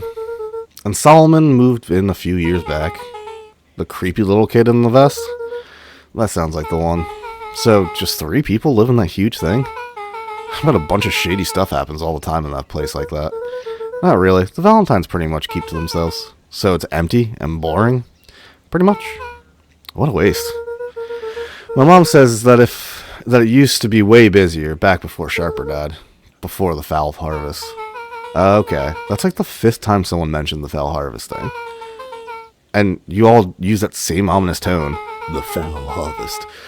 Eventually you're going to explain to me how that harvest got all fouled up. But we can't keep my parents waiting anymore. This way.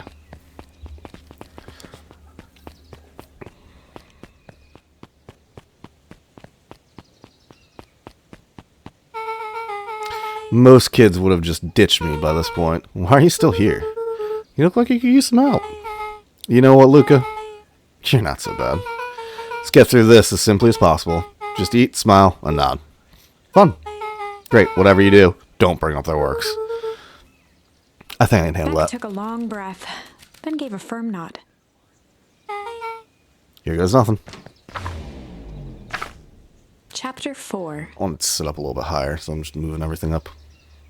Dinner with the Moodwills. Shit. Ilona Moodwill was worried about change. A gardener at heart, she understood the necessity of change, relied on it even. But there was a difference between the controlled world of her plants and this cluttered cottage in a strange town. Almost done. Nellie was a blur of activity, digging through boxes. Sorry, love, couldn't find the dishes. We'll have to make do with paper plates. That's not the end of the world. Dinner went by without much conversation. As she watched Beck and Luca finish up their pizza, Ilona let herself relax into the chair. The things she cared about were still here. Nellie finally had the job of her dreams. Beck was beginning to take root. Ilona's task was simply to tend to them. She could do that.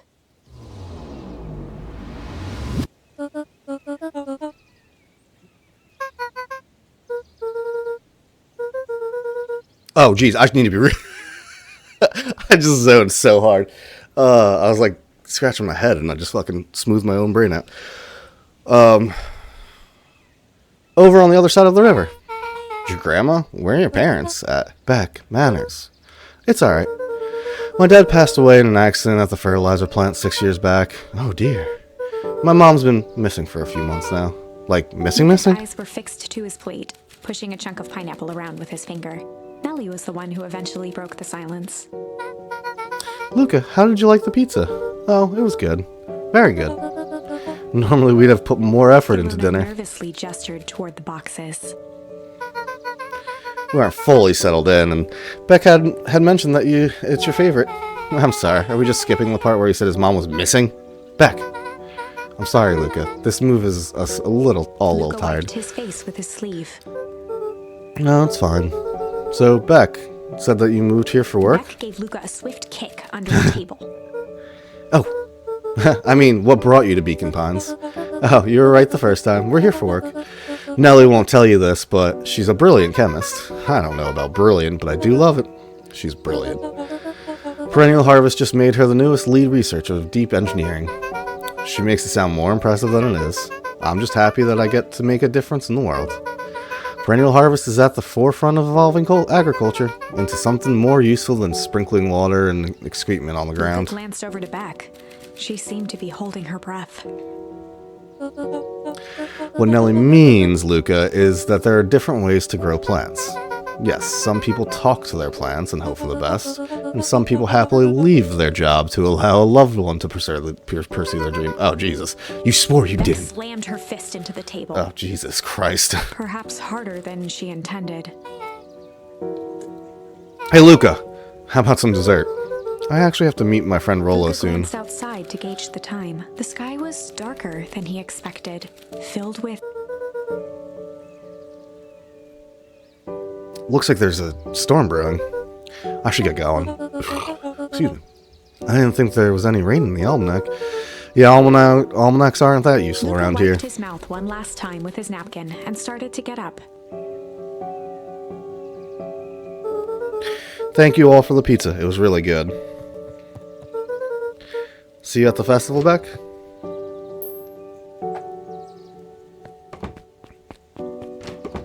Wait up. I'll walk you home. Surprised, Luca turned around. He knew Rollo could be prickly around new people. But Beck seemed cool. Rollo would warm up to her eventually, probably.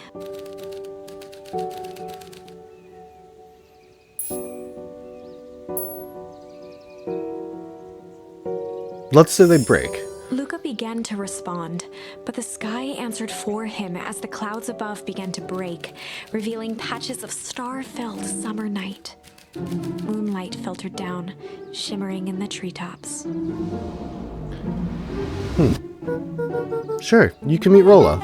You're not going home? No, I promised Rollo that I'd tell him Luca about... stopped himself mid-sentence. Promise you tell him what? Spit it out, bub.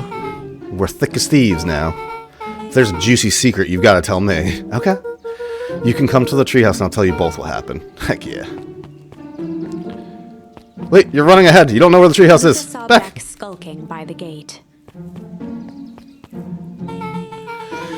So you're telling me there's nothing mysterious or creepy about this place? It's mostly boring and empty. I refuse to believe that. Big spiked gate, looming mansion, rich reclusive owners. It even smells shady. Grabbed the wrought iron bars and shook the gate. Make my words, you decadent nightmare house. You will reveal your secrets to me. Oh shit.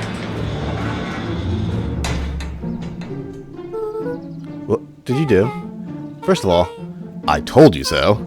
Second, hide. That's Eris Valentine. Who says she's talking to? Shh. I expect you to return that suit in working order. Of course. As long as everything proceeds as planned, there's nothing to worry about. The only thing I'm worried about is what's rightfully mine. If that means making some unsavory alliances, so be it. I couldn't agree more. There comes a time to suspend hostilities. I'll deal with our common threat. No, this is what I was talking about. His voice was an excited whisper. Proper shady stuff. Someone in a suit like that tried to grab me yesterday. Seriously? Shh. You do understand that when this all inevitably fails, I will deny everything. I wouldn't expect any less of you. You just worry about your part in this and let me handle the rest. I can't wait to see the look on that Rube Care's face. Yes, the truth will come to light. I'm still surprised you're so comfortable with the potential collateral damage. If there's one thing I've learned, it's that change is painful. Wow, I was expecting shady, but that's just flat-out supervillain talk. If you don't mind me asking, why are you doing all of The this? mysterious figure retracted their mask, hair pushing out from all corners. Oh God, is it gonna be the mayor? No, who the fuck? Oh, Granny! I'm doing this for family. I didn't realize Granny was fucking Vin Diesel. Chill ran down Luca's spine. His vision blurred, neck stifled a sharp wince, and Luca looked down to see himself wrenching her. An answer I can certainly respect. Gran tousled her hair back under the face mask. Just remember, keep everything nice and normal until the festival. I don't need lessons in rousing Gran suspicion. gave Eris a curt nod and disappeared into the night. Heck of a twist. I was not expecting that to be Gran.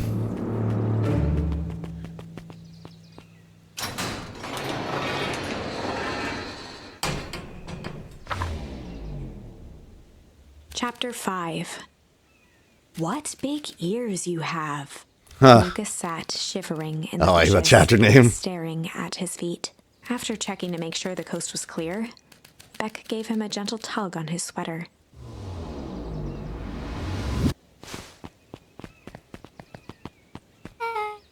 What's wrong?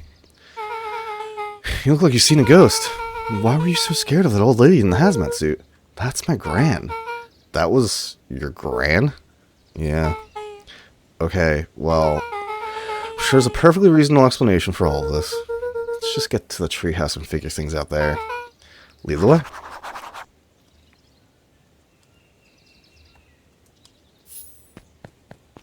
Shit's going down, man.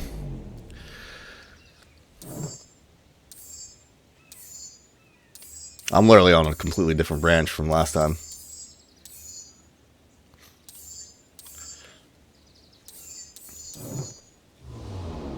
Yeah. Let's keep going with this branch until I die on this one, too. That's not the treehouse. Uh-oh.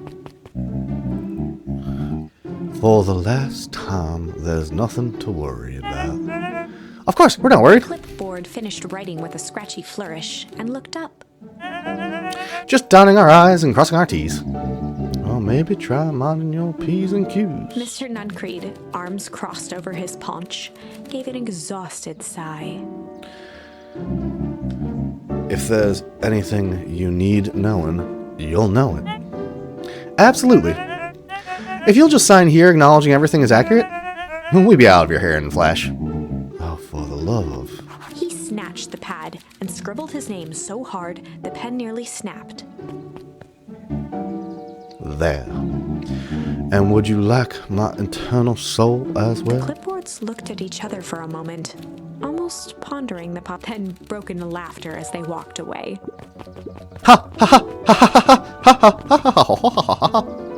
Fucking weirdos.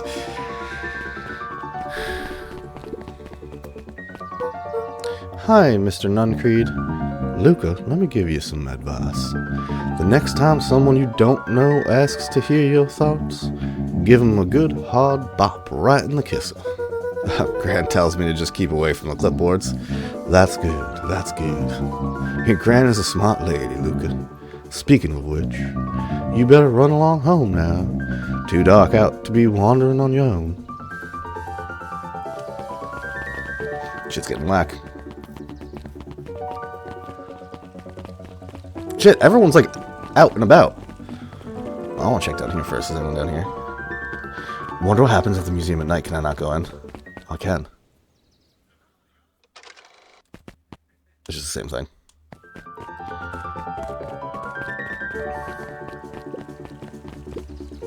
The answers you seek will be revealed to you in due time. The question is, the figure intoned.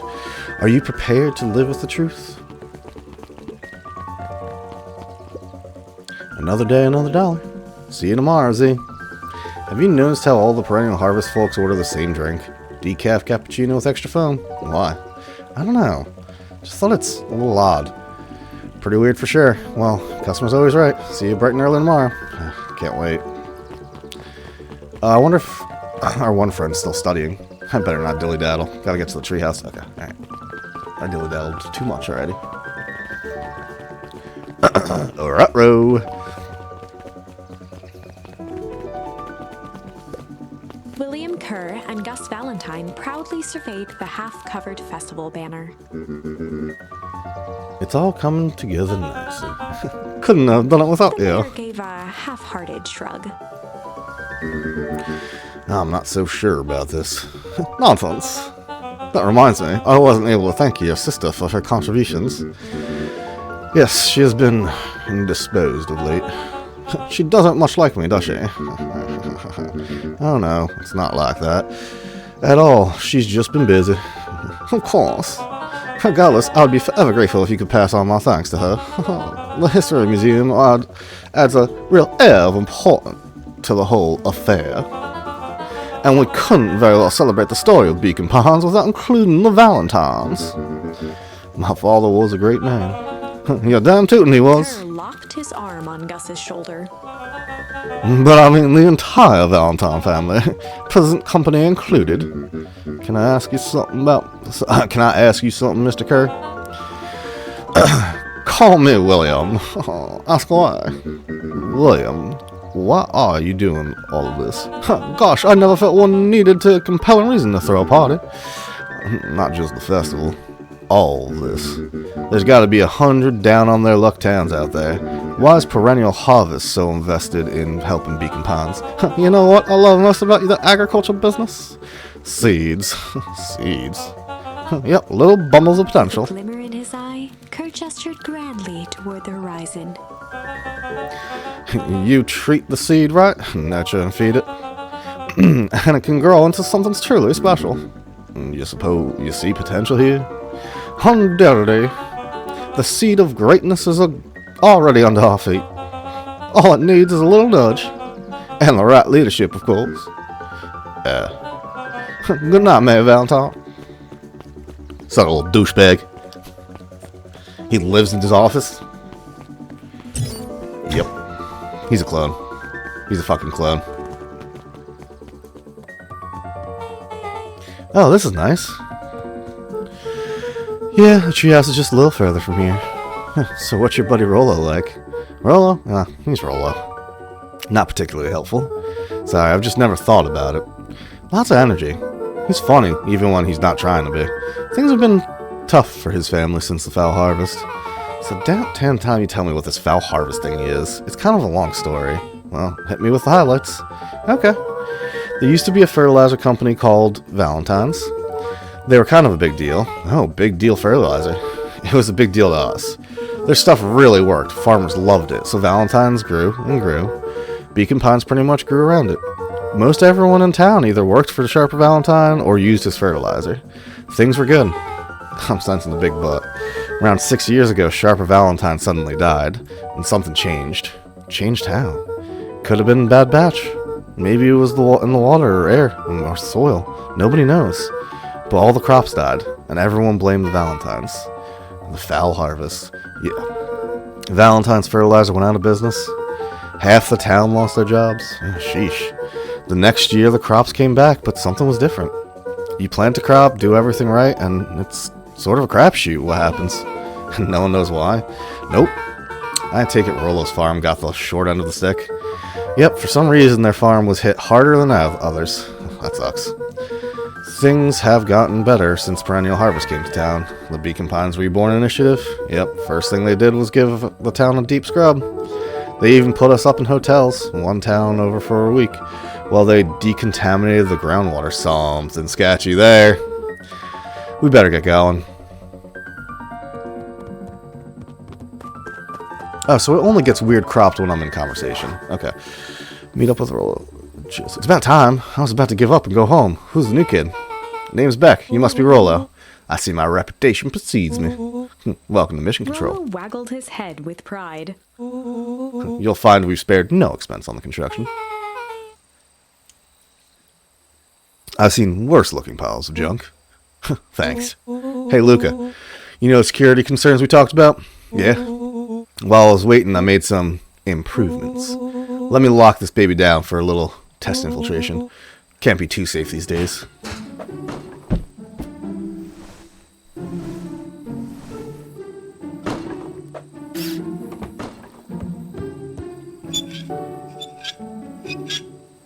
Interesting.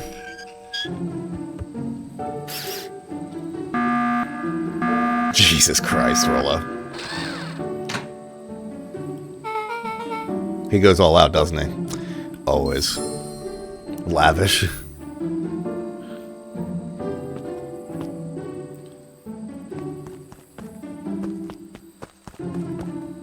Do I need to throw something at it?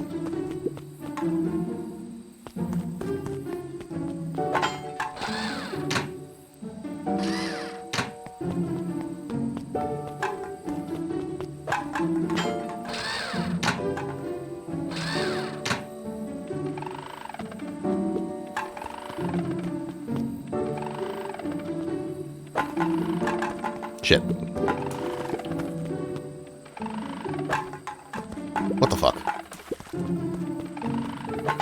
There we go. Bullseye. Jesus Christ, Rollo.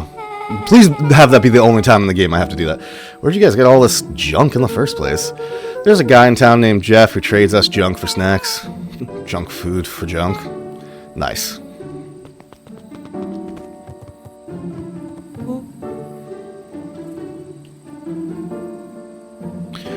So, pretty sweet security, right? It was imaginative, I'll give you that. Luca, are you sure we can trust the new recruit? I'll vouch for her. Thanks, I guess. Okay, Luca, you promised to fill me in about the Valentine warehouse. Luca sucked in a long breath. So, like I said, there was someone there. What were they doing? I don't know, but the place was lit up and active. Maybe they were squatters? I don't think so. It seemed more organized. When the man pulled me in, I saw some sort of equipment running. A man pulled you in? Yeah, but I got away. You keep saying it was a man.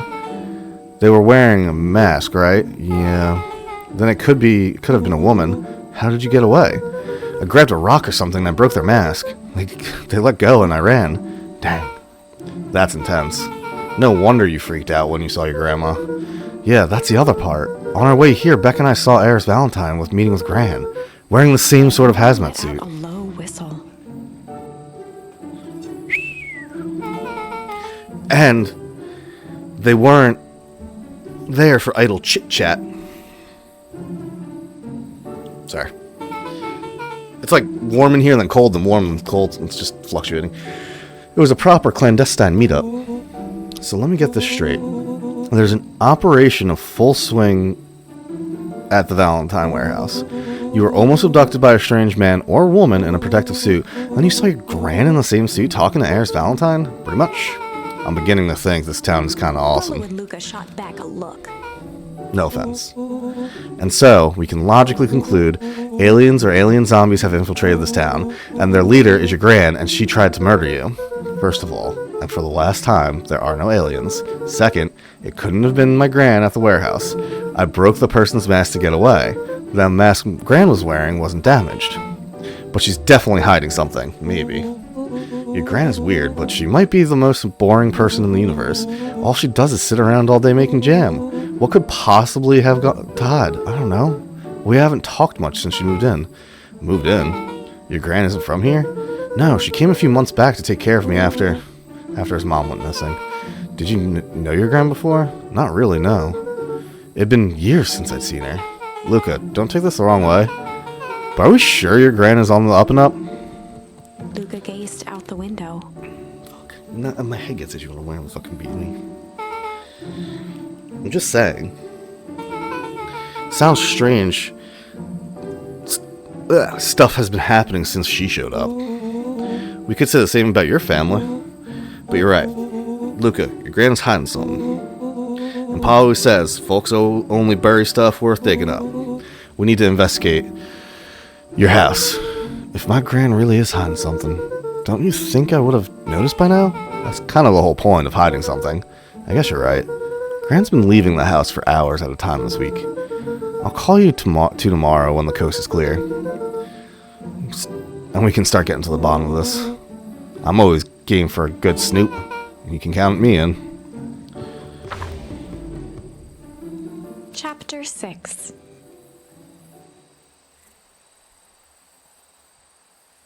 Chapter 6.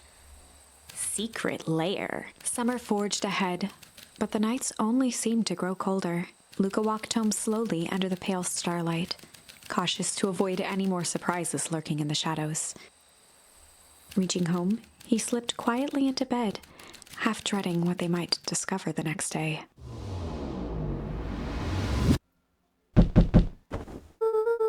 What time is it?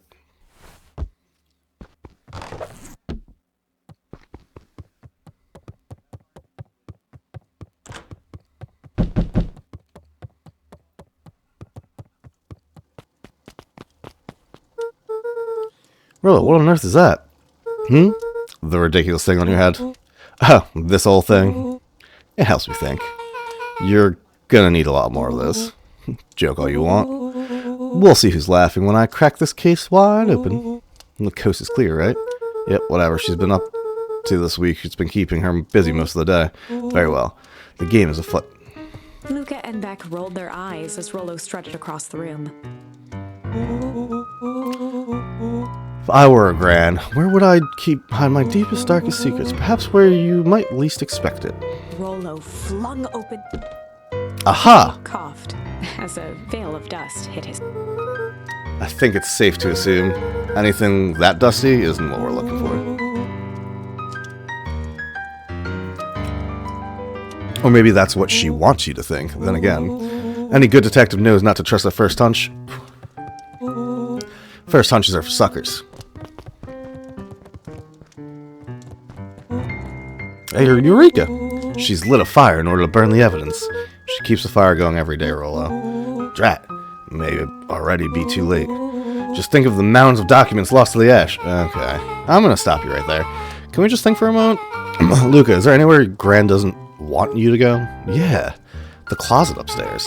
So maybe it stands to reason that we should check there first? No dice, it's locked. Well, look who stands to reason now. And I have no idea where the key is. If it's really is important, then she probably keeps it with her. Anywhere else? She has her berry bushes. Who has ever thought? I'm going to take this important thing and huck it in a bush. True. Anything else? Maybe something out of the ordinary? Well, she is always worried I'll break her fancy dishware in the kitchen, but it doesn't matter anyway. I can't reach the latch. Realization crept onto Luca's face. All three kids snapped to glance at each other, then sprinted in turn toward the kitchen.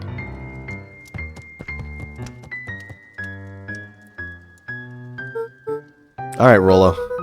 This is your time to shine. Ah, yes. You've called upon my expert detective skills, and now I shall Before proceed he could with... finish, Luca scrambled up Rollo's back. Hey, this isn't my idea of detective work. Every squad needs a lockpick, and every good lockpick needs a sturdy head to sit on. This is beneath my standing. Stop complaining and hold still. Got it.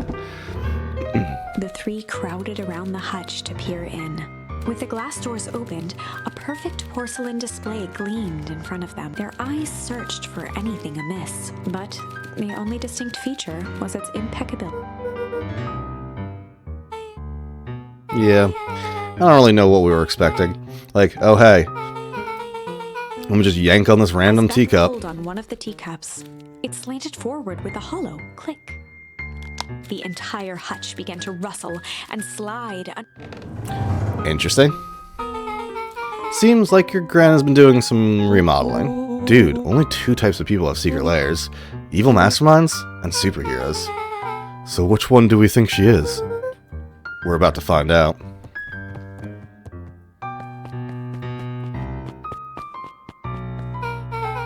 Okay, so more of an unhinged conspiracist vibe. Oh, wow. Yeah, this can't be good. We need to look around before jumping to conclusions. Luca jostled each cabinet drawer in turn. Only one was unlocked. He fingered through the filing cabinet, pausing at a bulging folder labeled Walter. For a long moment, he just stared at it. What do you got there? It's my dad. Looks like some of his old medical files. Your dad was a Luca doctor? nodded and caressed the label with his thumb. Well, are you gonna read it? Here, let me help. Rollo swiped the folder from the drawer and began leafing through the pages. He whistled to himself, barely looking at the text. Huh. How about you actually read some of it? On sec. Dense documents such as this are a lot like a cheeseburger. The best to skip straight to the middle.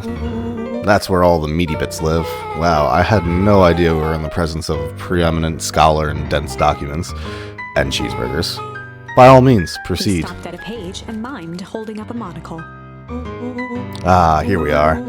Follow-up examination of Terrence Wilby. Patient shows further signs of paleness and malaise. Body temperature continues to drop. I now describe soreness of muscle and joint. This is similar to the symptoms exhibited by Mrs. Wilby just a few days past. Still waiting on lab results from Rollo Joseph. looked up with heightened surprise. See? Creepy. Yeah, that's kind of disturbing. Who's Joseph? That's Mr. Nuncreed's name. Rollo's Wait, finger traced across the page. there's more scribble on the margins. Could it be contagious? Mr. Wilby claims the tap water at his home has been contaminated. Perhaps environmental? Lab results only raise more questions. It's like he came back to this report later and made those notes. So it might be related to Rollo something scanned through else. several more pages. Here, the writing looks shaky. I couldn't help her. The disease, or whatever it is, progresses so fast. And with his wife passing, Terrence's condition follows close behind, exacerbated by the loss. Enough is enough. I need to take matters into my own hands. Staring blankly at the cabinet this whole time, spoke softly. What does this say Rollo rustled next? the folder, trying to loose more pages. That's where it ends. Wait, there has to Luca be more. frantically shoved the remaining cabinet folders, trying to find another labeled Walter. Luca, I think that's the only one. It's alphabetical, see? What do you mean enough is enough? How did he take matters into his own hands? This is bullshit! Luca slammed the drawer shut. A spider web of string connected photos of people from the town, interspersed with hastily scrawled notes. Well, she sure has kept herself busy. Is your gran a serial killer? Because I'm starting to get a vibe. Don't be ridiculous. Sure, she's just tracking the movements of everyone in town. Out of the kindness of her heart? She put little symbols by some of them. Yeah, Mr. Nuncreed has a check mark. The clipboards are all inside a big circle. My mom's are both on here. Both with question marks. Gus Valentine has a question mark. Eris has a question mark, but that's been crossed out. Mr. Care has a bullseye. The killer has chosen her next victim! We don't know what any of this means. Whatever it means, it's probably not good.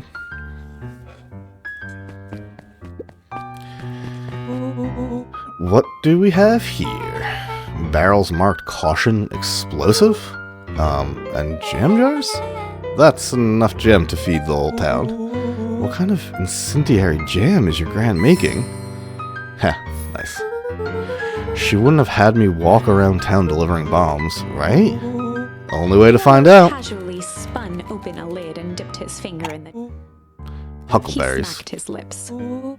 A hint of brown sugar, and ink? Rollo What? plunged his hand in the jar, fishing out a soggy... Rollo Aha! offered the slimy note to Luca and licked his fingers clean. It's addressed to Mrs. Fratelli.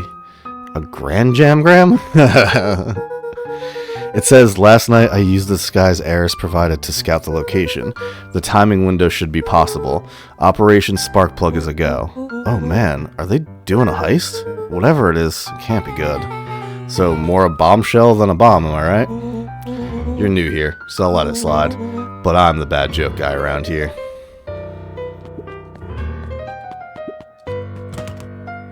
Huh. Get an achievement? Is there an achievement? You think there's an achievement? I don't think there's an achievement. Can you hear my space bar? Probably. Yeah, there's no achievement.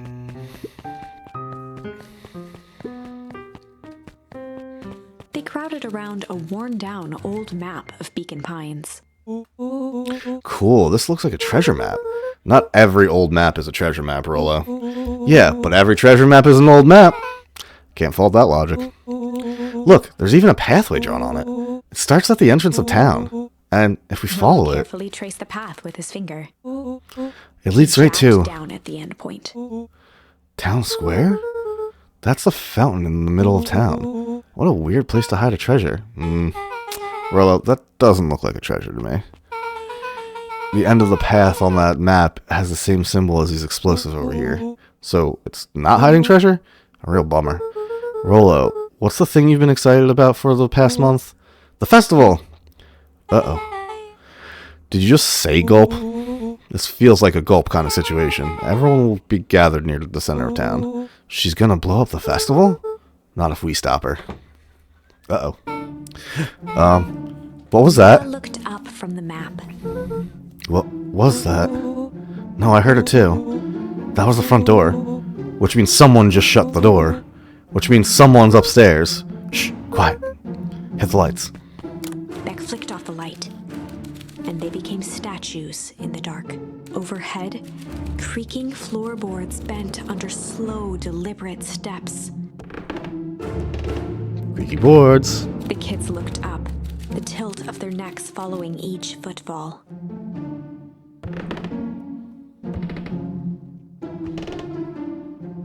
Then suddenly, without realizing, they'd been holding their breath. All three exhaled shakily and glanced at each other. A muffled male voice broke the silence. Hello? A final few footsteps reached the entrance above them, and the voice now echoed down the stairs. Anyone down there? The three kids shuffled to the corners without a peep. As he began to descend the stairs, the man's voice punctuated every new step. Thump, Yoo-hoo! I'm not here to hurt anyone. thump, I'm just here to help. Just... thump. At the bottom step, the man paused, squinting to search the room for signs of life.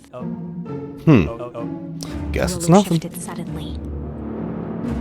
Luca gave him an intense, chastising look and whispered through clenched teeth. Rolo, It don't. was too late. Rolo was already inching toward the stairway.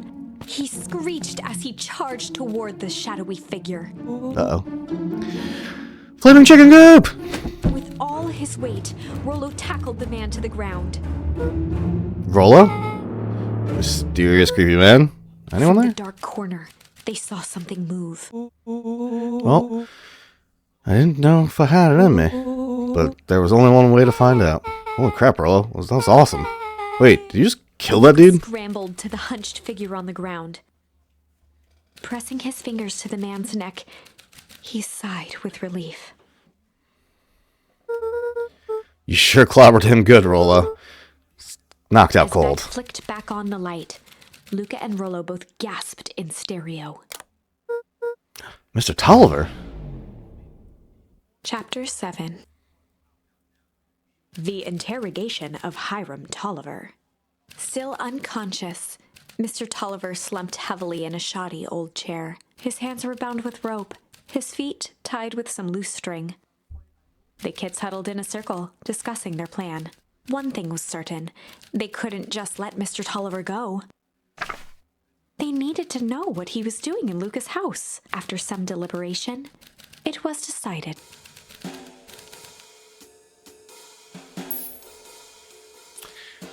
I only have chill. Alright, I am going to pause here. I need to use the bathroom. I got to fold laundry. It's noon 30, so I'm going to eat some lunch. Thank you for tuning in. I saw a couple people in and out throughout. I appreciate it. I'm going to stop the stream. I'll probably stream again a little bit later today.